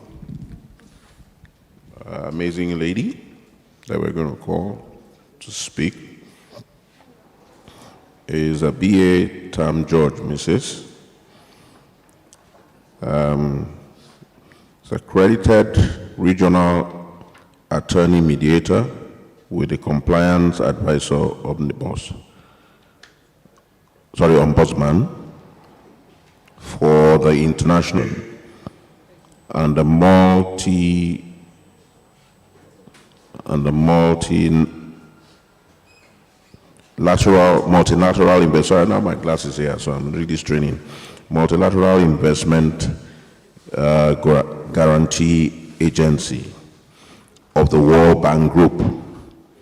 She's a certified mediator with the Lagos State Multi-Door Courthouse, a member, distinguished panel of neutrals, LMDC. She's an arbitrator with the Lagos Court of Arbitration. BA has a PGO in peace and conflict resolution. She's an astute mediation advocate and a motivational speaker. Her love for education has made her pioneer different seminars and workshops on educational advancement. BA is a member of the Network of African Women in Conflict Prevention and Mediation. She is skillful in strengthening the flow of communication between parties in mediation and outcomes that are lastingly impactful. BA is the missionary in chief of AIG Legal, a cosmopolitan law firm with consulting legal practitioners, mediators, and arbitrators. Her acclaimed community legal literacy project titled Live Better Every Day offers free legal advice and counseling in various legal issues in communities and partners in different locations. It is also a digital program created to make sound, incontestable, accessible, and delightful legal advice and opinion to individuals, institutions, and governments. She is the Vice President, Association of Environmental Lawyers of Nigeria, Chair Lady Welfare Committee, Nigerian Bar Association Lagos, Executive Director, TAM Free Educational Services Lagos, Director, Legal Institute of Communication and Corporate Studies Lagos, Chair Lady Child Rights Committee, African Bar Association, former Public Relations Officer, African Women Lawyers Association, Lagos, former Chair Lady, Project Committee, International Federation of Women Lawyers, Lagos Secretary, Premier Bar Cooperative NBA, Lagos Branch, former Treasurer, Central Schools Board Management Committee, Etiosa Local Government Area, Lagos, former Vice Chair Lady, Schools Board Management Committee, Lambasa Primary School, Etiosa Local Government Area, Lagos. ABA established a mobile comprehensive library as part of a mass literacy and enlightenment campaign with specific focus in improving the reading and writing skills of children. She initiated a popular reading program for children in schools titled Read a Book a Day. I think you need to do that for lawyers as well. So read one law book a day. I don't know how many this boy here reads. So he's going on reading instead of reading law book. She is passionate about how children live, grow, and the opportunities offered to them. Ladies and gentlemen, to give us some words of inspiration, may I invite a lovely lady, a very senior member of the bar, future senior advocate of Nigeria, ABA Tam George. Thank you so much. Thank you, thank you, thank you very much. Good afternoon. Our celebrants, I have found a new friend in you, a partner, and I know that today I have a great hope that Nigeria will be a better place for everyone to live in. Looking at your profile and what you have done so far, you're very few in this nation, very, very few. The fact that you have to step out from the mentality, the well-known mentality of the public servant space, and I know we all know what we're talking about here, that of docility, that of laziness. It is not my father's property. You have to step out of that environment, toxic, always complaining environment, to do what you are doing. You are indeed a special person. You have not only inspired us here, but anyone who picks up this small profile of you will be motivated to do more. For me, there are a lot of fundamental things that we haven't done right and we haven't considered. We talk about development, we talk about progress. But most times we fail to realize that all of that cannot happen if the foundation is not well prepared. And what is the foundation? Children.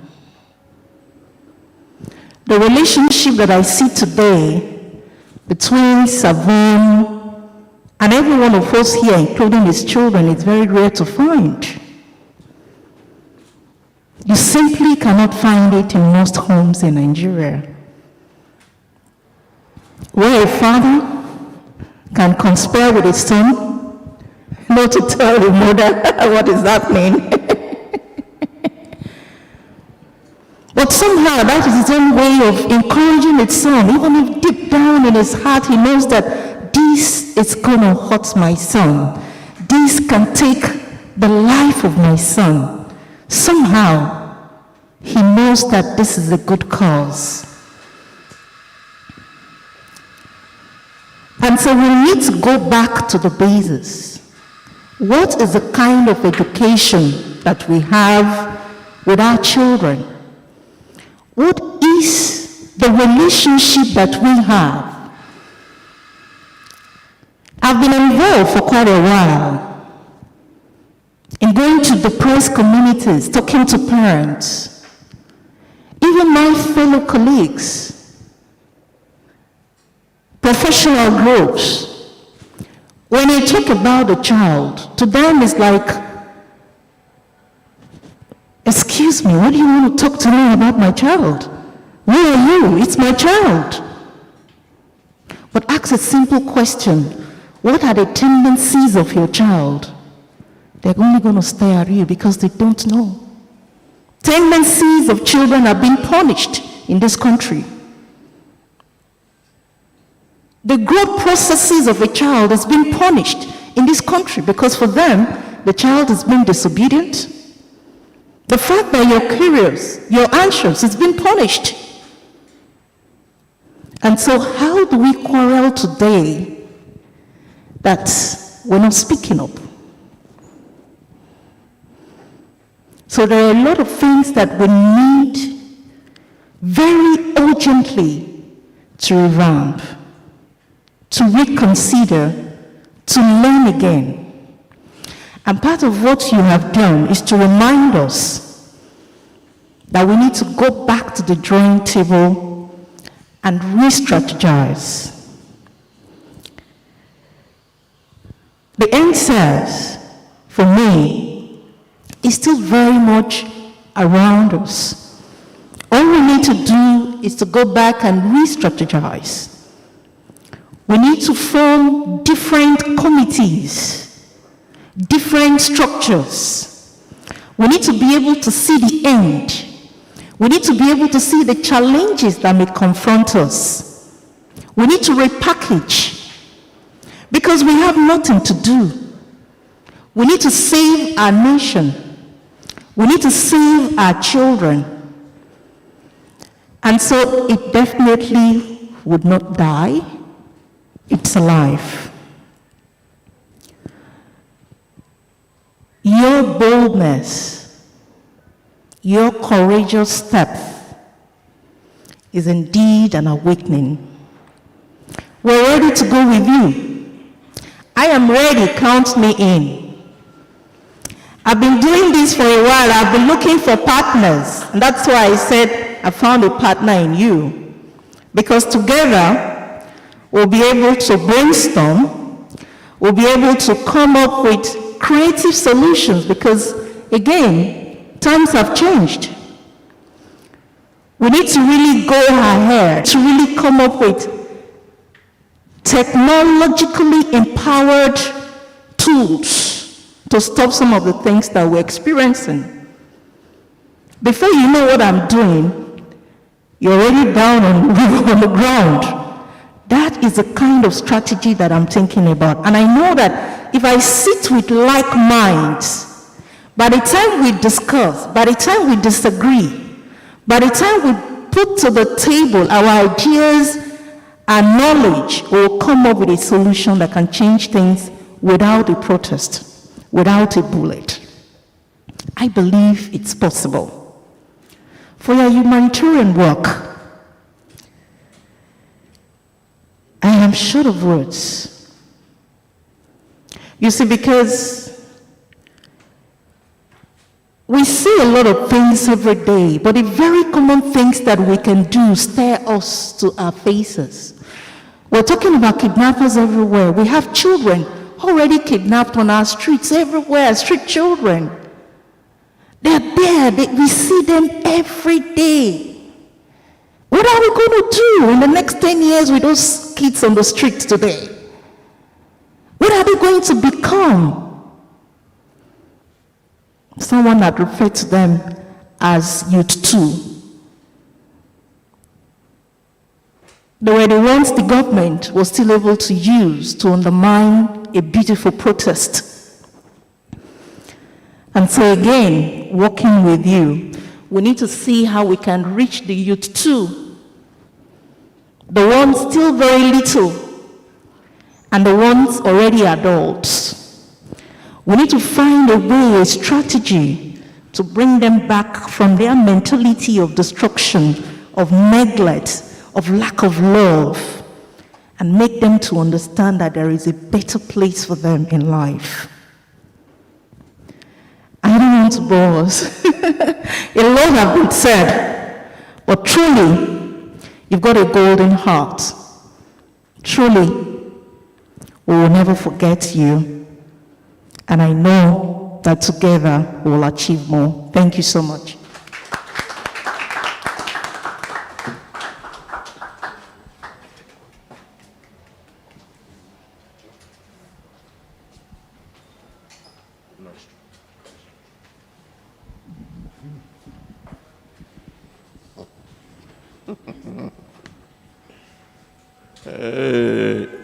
Thank you, sir. Thank you, ma'am. This guy is confusing me because he came to the back to bribe me that I should not finish him.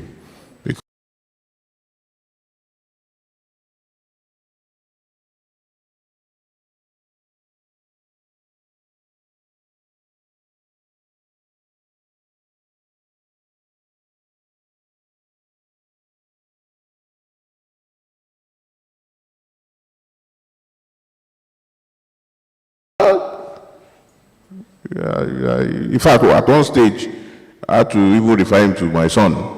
My son was having issues trying to deal with one matter. So I had to refer him to the lawyer bureau of Panti. There's no police station. This man I'm about to introduce you to, judges fear him. Son, am I lying? Lawyer fear. When we hear Bayo Akinlade, hi! And magistrate self, small, he will tell senior advocate, sit down. Bayo, please, what is your matter here for? He said, let us quickly here. You want bail? Okay, we have bailed him. Very troublesome boy. The judiciary and everybody scatters all of them. You know, doing a great job. Our next distinguished special guest that will speak to us. Is he? He's saying I'm even calling him distinguished. He's Akinlade Adebayo Ademola. He's the managing partner of Bayo Akinlade & Co. Bayo Akinlade obtained his LLB from the prestigious Ahmadu Bello University, Zaria in 1999, after which he attended the law school. He was called to Nigerian Bar in July 2000. He had his first practice experience working as an associate in the law firm of Chief S.O. Shodipo & Co. That is the father of the speaker, where he was exposed to litigating intellectual property cases. His commitment to the Christian Lawyers Fellowship of Nigeria further gave him opportunities to defend criminal cases while advocating for human rights and good governance. In 2003, Bayo was invited to the United States by the late Sam Erickson, founder of Advocates International, Inc. After almost 4 months traveling in more than 6 states, traveling to more than 6 states within the USA, speaking at conferences and meetings, he was offered a job by Advocates International as its African liaison and staff counsel. The job took him to over 30 countries in 3 continents, especially in Africa, where he addressed many human rights cases, formulated policies for governments, and addressed lawyers and politicians alike. In December 2003, Bayo opened the Africa office for Advocates International in Lagos, Nigeria. Between December 2003 and December 2004, he operated from Lagos and traveled extensively throughout the African continent, meeting with lawyers, judges, and politicians. However, due to some logistic issues, Advocates International AI decided to move its Africa quarters to Pretoria, South Africa. In January 2004, Bayo was tasked with setting up AI's African office in Pretoria, South Africa, where he did and from where he would operate till his resignation in 2009.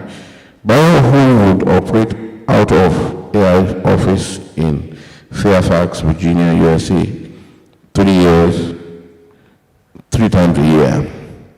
In October 2009, Bayo resigned his appointment with Advocates International and returned home out of passion to rebuild Nigeria and to help with its young democracy. On his return, Bayo engaged the community around him by providing pro bono and free legal consultancy services. He volunteered in several community initiatives and later became the secretary of his Community Development Association. Bayo also devoted his time to the Nigerian Bar Association, Ikorodu branch, where he served on various committees and will later become the secretary in 2012. And in 2018, he became the chairman of the branch. Experience and position consultant, British Council, Roller Program, January 2020 to date. Convener, Duty Solicitors Network, May 2018 to date. Chairman, Nigerian Bar Association, Ikorodu branch, July 2018 to June 2020. Founder coordinator, volunteer lawyers, police station visitation group with Lagos State Magistrate 2018. You see where he got his PhD from, police station. Founder, national coordinator, fight against corruption in the judiciary, July 2015 to date. You see why I said that judges and magistrates, they're afraid of him. Secretary, Nigerian Bar Association, Ikorodu branch, August 2012 to July 2014. Director, Policy and Strategy, Policy and Law Reform Center, Lagos, 2009 to date. Honorary board member, Christian Lawyers Association, South Africa. Legal advisor, Police Community Relations Committee, Lagos State Police Command. Legal advisor, Police Community Relations Committee, Area and Command, Ikorodu. 2014 to 2015. Lagos Advisor Police Relations Commission, PCRC, Idede Police Division, Ikorodu, 2010 to 2014. Ladies and gentlemen, I wish to call on our police lawyer. Even know whether it's the police or policeman or a lawyer. I don't know, so let me just combine both to give us also encouragement. My brother, Maya Akilade.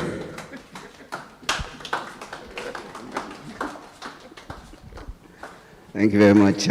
Happy birthday in advance. I don't even know what to say, but you're going to have a tough road ahead of you. I mean, it's not easy at your age to start something like this, and in the time that we're in. And thank God I have my mentors here that taught me all the good and bad things that I know that I've done. But one thing that is important, you would need a serious foundation. Thank God your father is here. But you also need to have some very senior lawyers that will back you up, right? Dr. Ajibade, correct. I think, I had people like Professor Shodipo, whom I caused a lot of trouble at your age, but that was because I had people like him. I mean, I would walk into even Dr. Ajibade's office. I don't even know whether you remember. I was like a year old at the bar. I used to walk into their office anyhow because of him. Just because I had, a backbone. So you need a strong senior lawyer who will back you up. I think that's one of the most important things in the career path that you're taking now.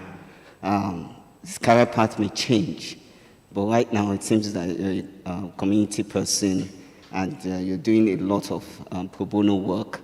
The first time I spoke to you, you called me about lawyers being, harassed at the police stations. And then I knew that, if you are in Sulere, he's on the ground and he's doing all these things, I felt challenged, actually, when I didn't even know that chairman had a son that was a lawyer already. So he looks young, but I didn't know that he had somebody as old as you. So when he told me, "Is your son?" I was, so chairman, your son can is in the middle of NSAS, and I was really excited.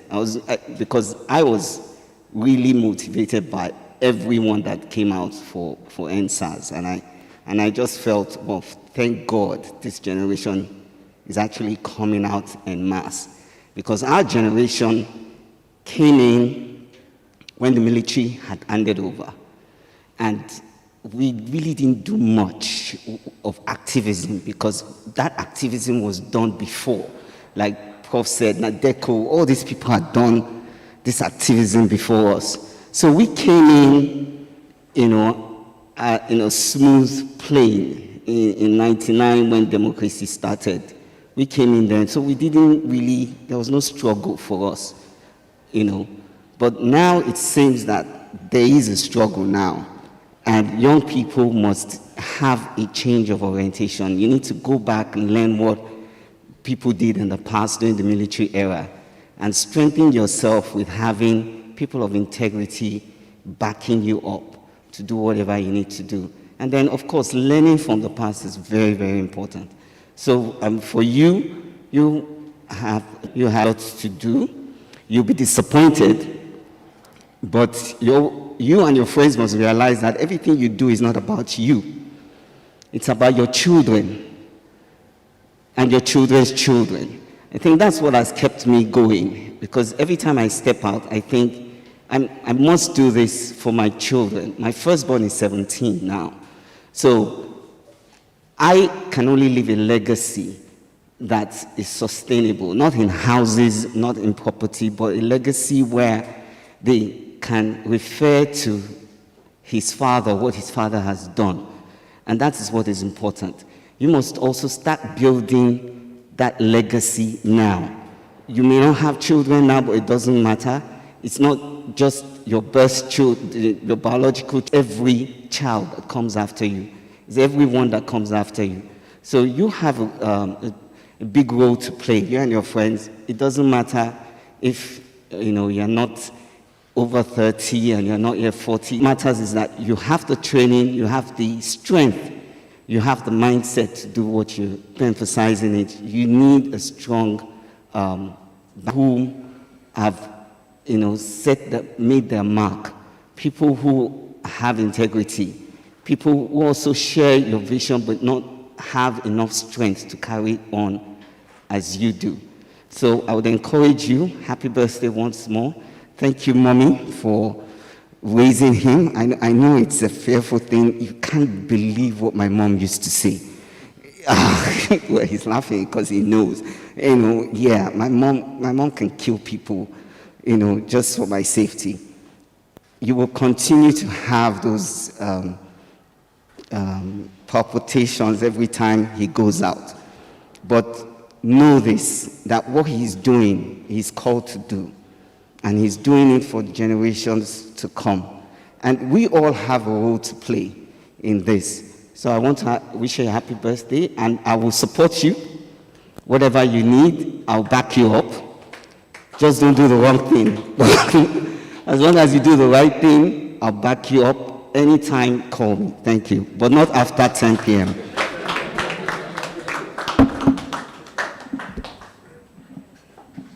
DPO says he kneels down. Thank you very much. We have to me come back. I don't know where it disappeared to. Maybe they've called him now. Maybe somebody has sent him. Okay. Oh yeah. Do you know he and his friend Charles? Where is Charles? Charles, stand up. See, they were the one that Macaroni, that Mr. Macaroni. Yeah, you're not doing well. You're not doing well. You see, these are the people that bailed him on that day. He and she and all of them. Well done. In fact, we want all Sheis bail of protesters. Oh yeah, stand up. Stand up now.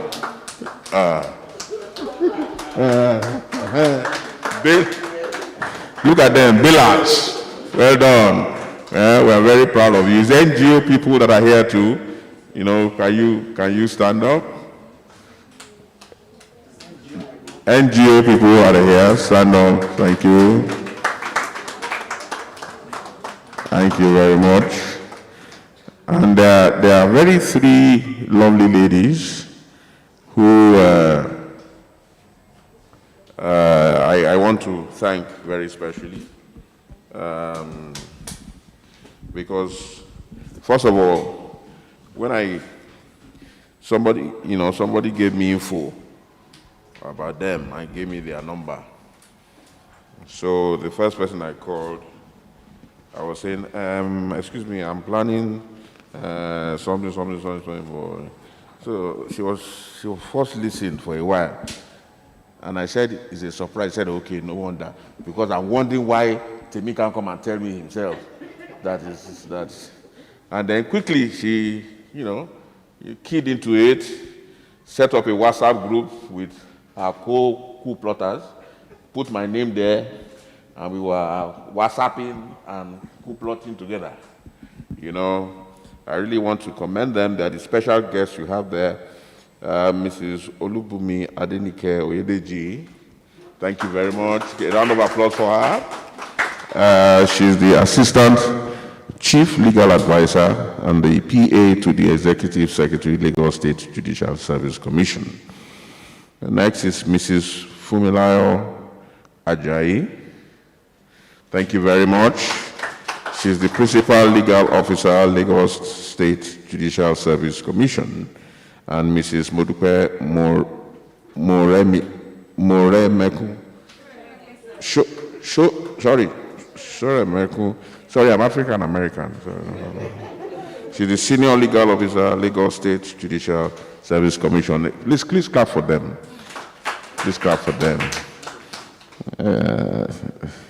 Mrs. Odeji, they told me that you are very close with Temi, that, please help me be looking at time. Once in a while, I will call you when I'm panicking about his panty, that you should help me, maybe handcuff or something. Just put him in the office there till I come and pick him up.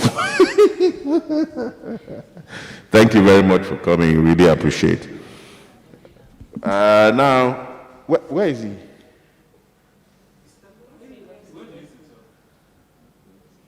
Is enough. This thing is enough to cause somebody to go to the toilet.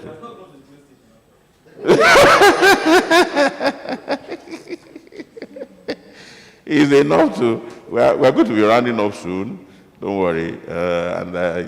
Please don't go. There is a special pack of food for everybody. Don't think that we just bring you and we eat cake and drink water.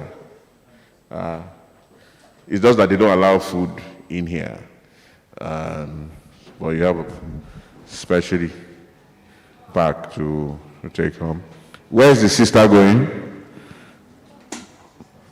Don't trust her too. She read international law and diplomacy. She can decide to be, say, let me even shift to do what my brother is doing himself.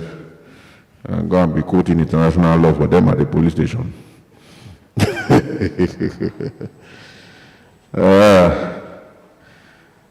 My great son, how is the country, sir?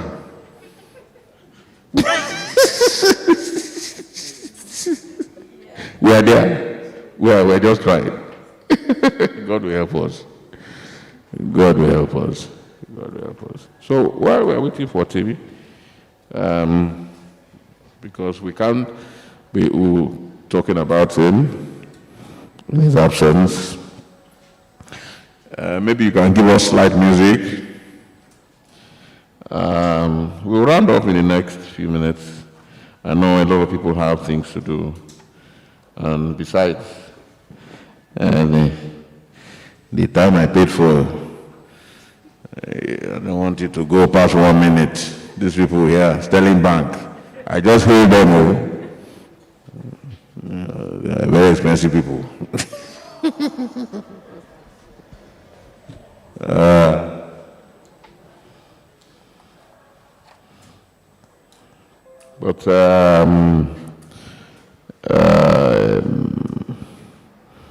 Senior advocate, Leonard Silk, I really appreciate your coming. I really, really appreciate it. And that our meeting, we must hold it. Then from there we go to Apata.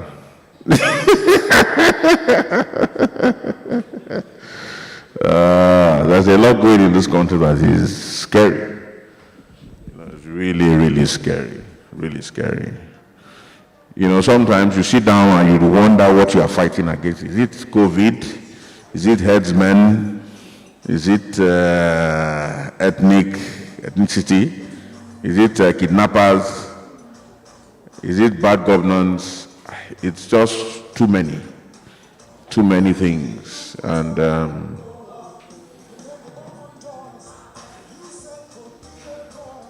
yes. Okay, Terry, welcome back. Welcome back. I told him, I said, Terry, I want you, there's one big man, very big man, big man, this is Lekki. He saw the work he had been doing, that the man said, I must bring you to his house. So James said, I said, I don't know what the man wants to do. Maybe he wants to remove Oshibajo and put you there as vice president. I said, I don't know. But you have to meet the man. He likes what you are doing. I said, okay, Daddy, no problem. Then his mother made a mistake. Small. So he kind of got wind of something, surprised.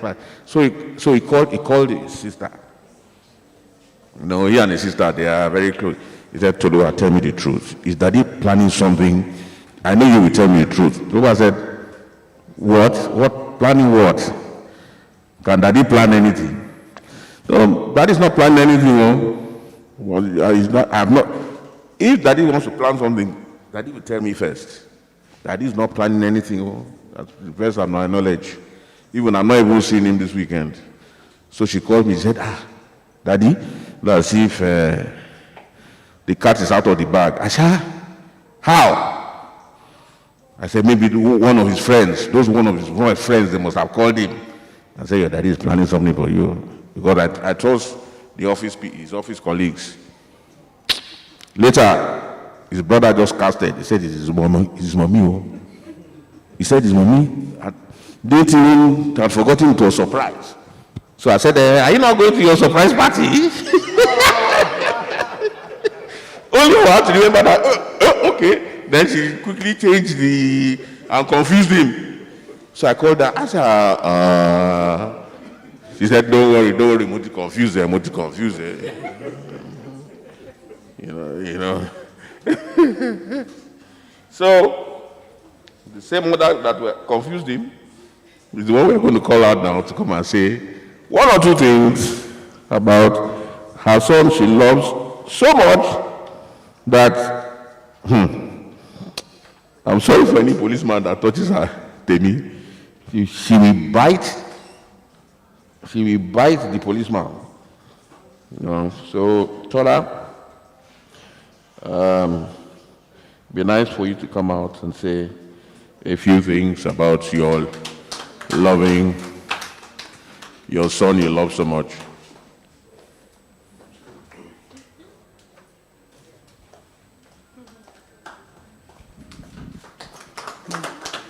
My darling son, Temi, may the Lord continue to be with you.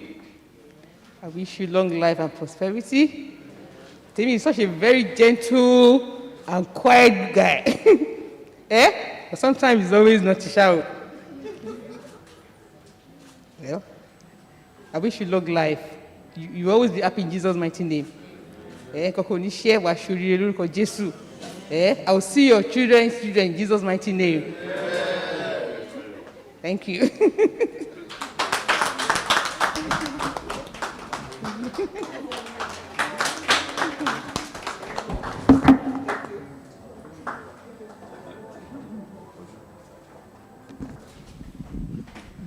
Next, we call on Toluwa Lashe Von, the photocopy of her father. Can't you see we look alike? Photocopy, it's a photocopy. Let's put photocopy machine. Yeah? To say a few things about her brother.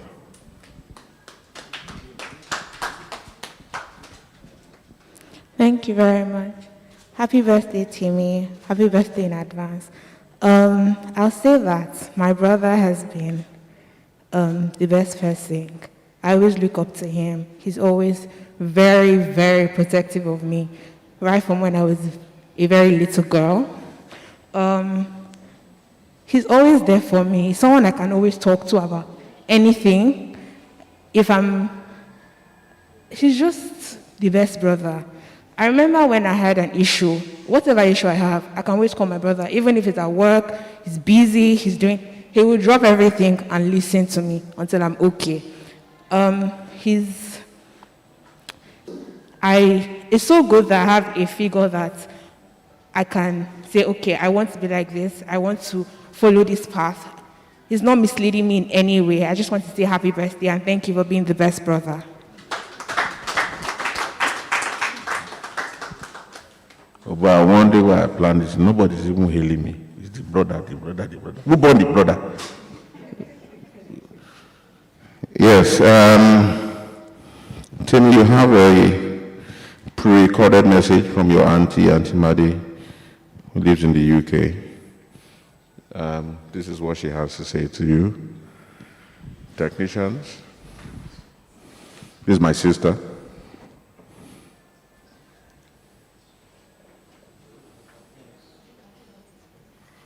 Or should we go on while you are getting ready? We should go on. Okay. Part of your money is reduced. Okay, Temi's office colleagues, Mrs. Ola, who's talking on behalf of? Yeah. Come on, where is Evelyn? Is Evelyn here? Where is it? Evelyn, you must talk. Thank you, sir. Temi, happy birthday in advance.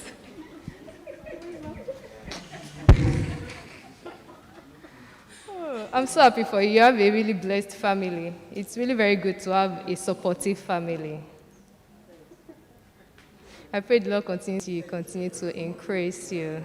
Our own dear Agent Bone. Agent Bone is always very upright and he's very determined. His work attitude is great. Seriously, we actually steal a lot from you, but we don't tell you. Inspired? Yes, and we love you so much.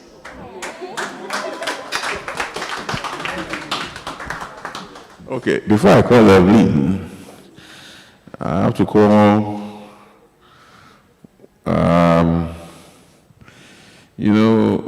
this gentleman,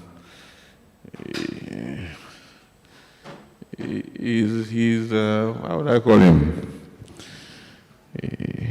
He's someone that just thrills all of us in the family.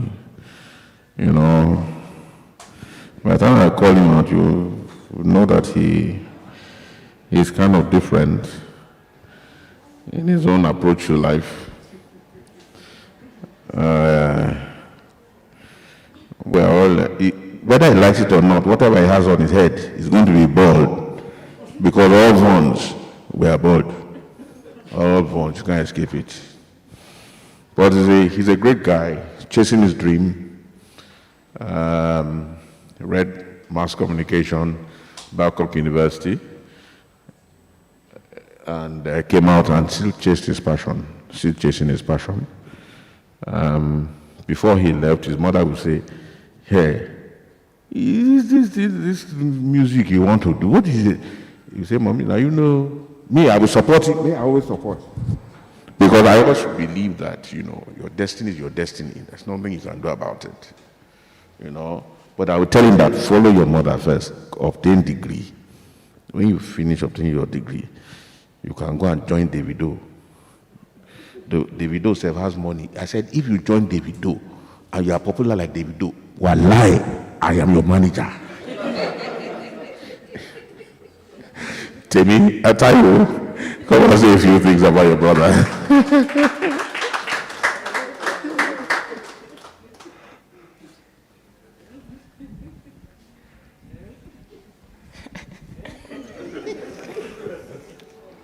Temi, I love you now. Right? Despite our differences, I still love you. Right? And one thing I appreciate you about is you always keep on make me chase my dreams, despite what everybody else is saying. You make me focus on my dreams, and that's why I really appreciate you. And don't worry, this music thing, when I blow, I got you for life. I love you, bro. Me and Cole, JB, I was be your manager. I'll be your manager, yeah. Oh no, call Roger. Okay.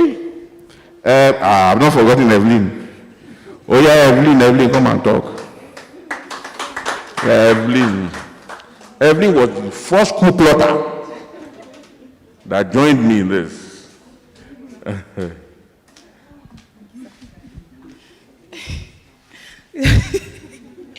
Good afternoon, everyone.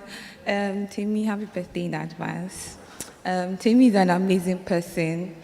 Personally, I've really learned a lot from him. And whenever I tell him he's my mate, I don't know why he laughs. It's not funny, it's just the truth. He really inspires me in so many ways, and he has also helped me.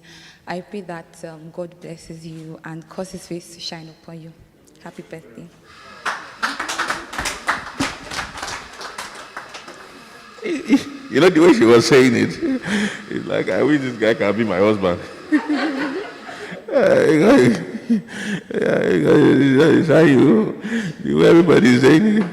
Maybe one day you'll be president. Oh, God, please. Let this boy be his husband. Okay, is my sister ready? Okay, thank you.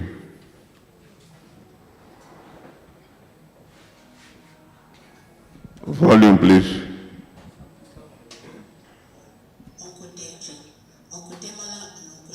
Can you start it again from the beginning? Happy and very blessed birthday.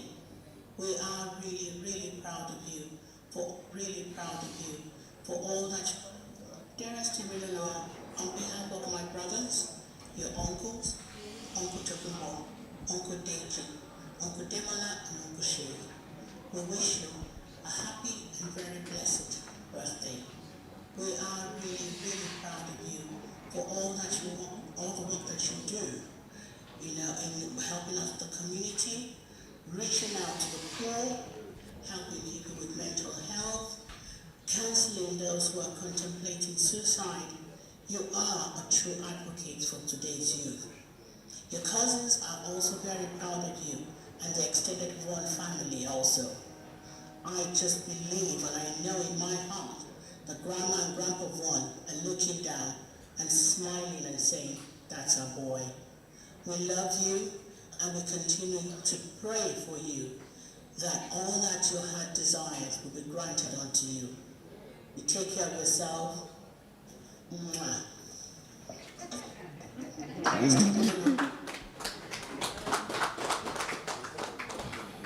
Okay.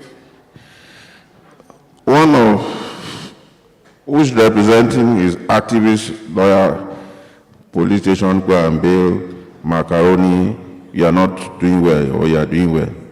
Who's going to speak on their behalf? Charles. Yes, Charles. Yes, what? Okay, who's speaking on behalf? Oh, yeah.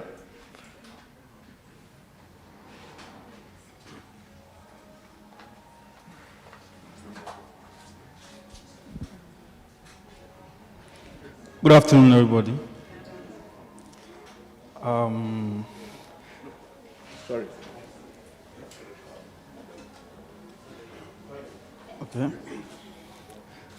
I wouldn't want to say much about our journey so that the next time, mommy won't prevent you from coming to the police station.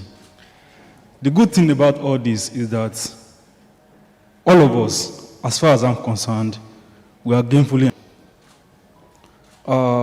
It's just about passion and the willingness to volunteer. He works with the State Judicial Service Commission. I'm an associate in a law firm, and our other colleagues there. So it's just about what we feel is the right thing to do. And whenever Temi calls me, I could remember very well the day the Macaroni and the likes were arrested. I was preparing to just go ahead and see and hunt around Yanakwaja and then probably go to Ikorodu. Immediately I saw his call, I know there is trouble somewhere. I got the call, Redon, please, they've arrested some persons, Macaroni, mentioned a few persons. We learned they are in Adeniji. I just had to dress up, go to Adeniji.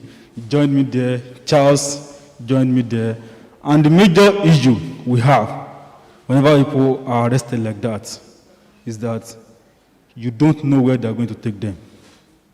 So if you don't act on time, you lose track of the persons that were arrested, the number of persons that were arrested. Then at the end of the day, you realize that maybe out of about 100, you get out about 40, 50, and the rest, you can't get them out because you don't even know they are there, or you don't know where they are taken to. A good case is that Eru Musale's case.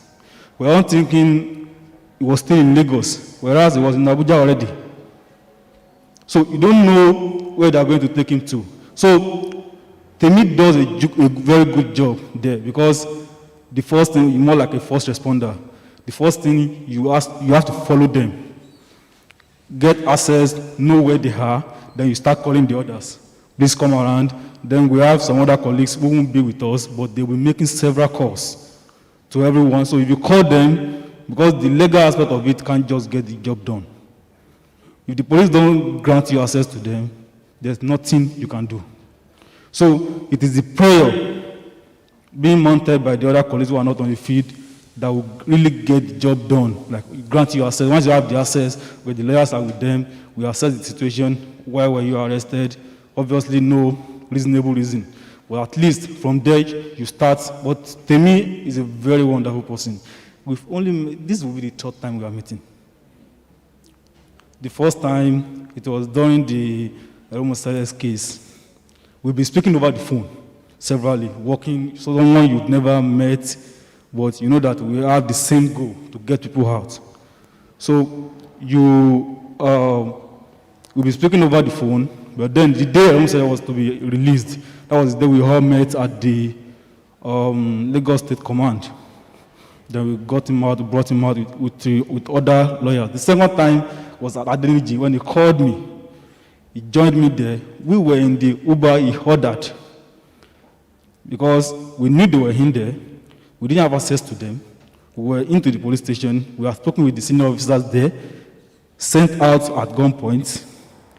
Then we were inside the car, somewhere close to the police station. So we were looking. They only got like 3 downfalls to take them out of the police station. So we were looking from inside the vehicle to at least know when they are going to take them out. We were alerting the others. So when they took them out, they lied to us. They told us they were taking them to Ikeja. We went all the way with Charles to Ikeja. We were there for like 2 hours. They didn't bring them, nothing. Then we spoke with a few officers. Then we connected with Panti. One told us that they were there. We now moved to Panti. When you said you were calling him, I was beside him. I was beside him around 11:30. About 40 protesters. But thankfully, we were able to get all of them out that same day. My colleagues there, in fact, my guy there in suit, since law school, that was the next time I was seeing him again, since law school. Then James here too. So everyone just wants to get things done. Everyone will have a means of feeding ourselves, but we just don't want to lie around and complain. We want to be part of the solution and not part of the problem. And I'm happy that I've met someone like Temi. I've met someone like Charles. All our other colleagues that we work together, we've met each other, and we know that the goal is to ensure. And let me say this, probably I've not said this, I've not mentioned this before. My working defending some petitioners at the Lagos State Judicial Panel has actually opened my eyes to some other things. That what we do, that we stand and just get people out at our own risk, we are actually saving lives. Because I realized that once they arrest you, the police will arrest you, then after arresting you, they will be looking for the offense that you've committed. It should be the other way around. You've committed an offense, we are arresting you. But they will arrest you, then they will now be looking like, okay, what is the appropriate offense that we should charge this person with? So, as a first responder, if you don't respond on time, within the first 24 hours, they will need to charge them to court. And once they need to charge them to court, they will charge them with any available offense. So, there are some persons there at the panel of inquiry that if they didn't get help within the first 24 hours, particularly there's a client I'm representing, she was about to be charged for murder and some other stuff. And they had charged her, forget it, there won't be any bail for her. She will be in prison and be defending a case she knows nothing about because it's not bailable. at least not ordinarily believable. So she'll be there. So the reason she is still enjoying her freedom is because people like Temi stood up and decided, let's get this person out. And when they were able to get her out, that's why she is still able to defend her right now at the Judicial Panel of Inquiry. So he's someone, I know you are proud of him. So he's someone you should be more proud of him. Because he's not a medical doctor, but he saves lives directly. Thank you. Happy birthday in advance. Thank you very much. I'm very, very proud of him. But I'm not proud of those bullets and the gun they are using to face him. It's not good now. I will call before, sorry, technician.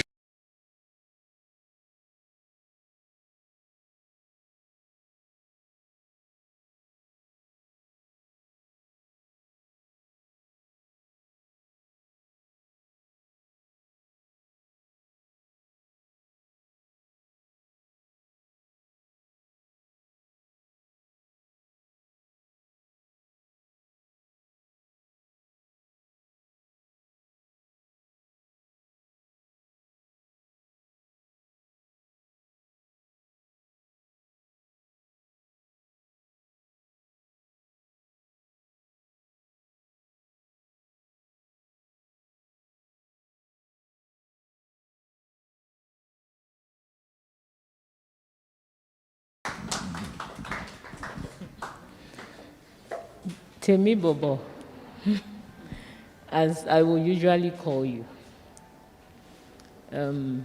Happy birthday in advance.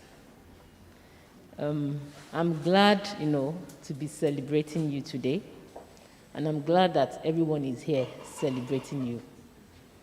And I pray that the good Lord that has put what you are doing in your heart will be there to you all the way. And it will raise, people to support you. So my short word for that is that the good Lord will always show up for you. Now, Temi is very, I'll use the word compassionate. It's now that he's even, I'm thinking about it. There's no time you talk to him. Anytime he calls me, in fact, I don't like to miss his calls. I can be very busy, so sometimes those calls will come and I may not be there. But when I see his call, I'll call him back. I remember there were times he would say, Auntie, there are so many people in prison, their parents don't even know they are there, their parents don't even, they can't trace them, and they are there suffering for what they know nothing about, And then he will call again, beyond even getting people out that I'm hearing today, getting so many people out. He's always, I'm a pharmacist. I run a retail pharmacy. And then he will call and say, Auntie, this person is this, how can we get medical attention, or who can the person see? He's always willing, and he's always, and the truth is, for whoever does that, God himself will always be there to support you. So you are doing a great job. I'm so, so, so proud of you. In fact, you've grown to be, when at 27, Temi, I stayed with them, I raised Temi, so to say. And I'm happy that we are celebrating you today. Now, another thing that is so reassuring is the fact that Temi also fears God in all that he does. So I know that God will always be there for you. You know what God says, you know his promises. And in all that you do, you also ensure that you are doing the right thing. And I'm willing, I'm praying, and I'm hoping that, all the distinguished personalities that we've seen here today, I'm sure everyone will be willing to support you for as long as you are doing the right thing. As I always will say to you, anywhere you find yourself, whatever you do, do it well. It doesn't matter whether you are being paid for it or not. Whatever you do can never leave you. For as long as you are adding value, you are impacting lives, and you are also improving on yourself, you will go places. So at 27, we are sitting down here, a symposium for Temi. That's awesome. And I pray that God that has started it will complete it. So I wish you the best. And of course, you can't also do it alone. So I must congratulate, all the young lawyers here, that you guys are doing a fantastic job. And I pray that God himself will reward you. The system cannot reward you, that's the truth. But God will not leave you. And as I can't remember his name, as he said, no, even the son, he said, ensure that in all that you do, you are also watching your back. So you are doing this for people, you also must be okay.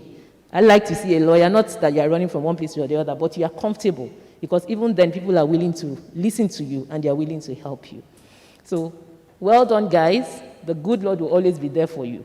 We will not cry over any one of you, for helping the voiceless or for helping others. God will always, always show up for you. So happy birthday once again, Temi. Thank you, Fulaya. Well done, well said. There's just one person I want to call before I call the NGO. Emma Binoejo, Sterling Bank. What is it? We shall use this place every day. They know near Sterling Bank, Sterling Bank. Sterling Bank, Sterling.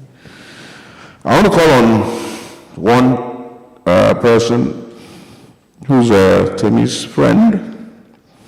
They do talk a lot, chit chat, even on some of the things Temi does and was doing, and she does encourage.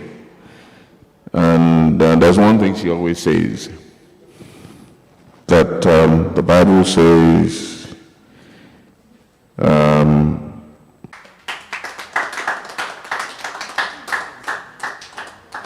I'll say a few things about your friend. You don't always quoting Bible for him. Okay, Temi, what? We met maybe like 2 years ago, thereabout. And one thing I knew about him is somebody. Oh, really? May I remove this? Yes. Okay, he's somebody who could be very persistent. When he wants something, he goes for it. He's a go-getter, and that's very good. And also, he's somebody who is very passionate. Even at times when he goes for all his legal matters, at times we get worried at home. We are like, hey, God, this boy, where has he gone to again? But he's passionate, he knows what he wants, and he goes for it. And all I would just wish you, I want to wish you the very best in life. May God continue to guide and guard you, even as you go about everything you do. Happy birthday in advance.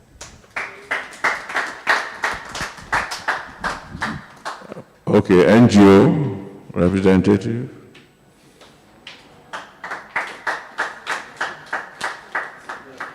After this one, there's a representative from Abuja, from the Aso Rock, direct from the president. Don't worry about it. I'm also a lawyer, but I don't go out for this police thing. I'm like, Temi, please, I beg, And I'm just really amazed, and it's a privilege to be able to do this with him. And I just want to pray more strength for you. Thank you so much for all you do. You inspire so many people, and I pray more strength for you. All right, we love you at EI, GWG, and ASADS, and you wait till Monday for our surprise. So happy birthday in advance.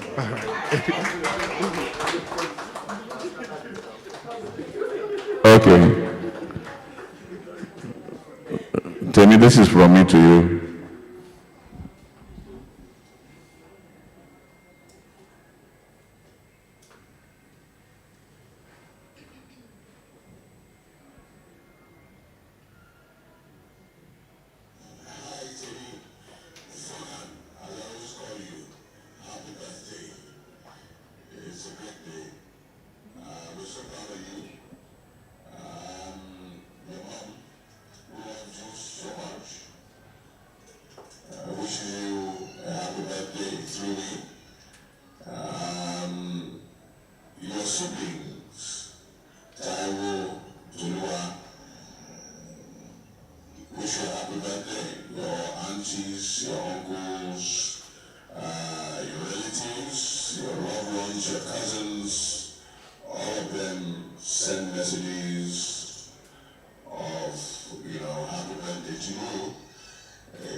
Thank you for clapping for me. I mean, you see me clap. Clap for me small now.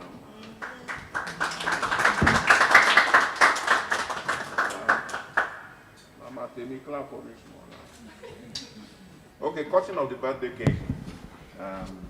Maybe I don't know how we're going to do this.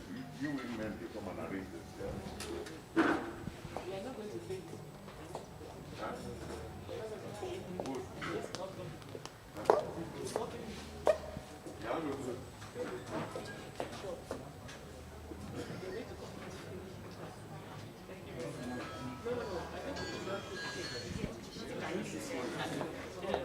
But maybe if you stand there. No, we need to take pictures.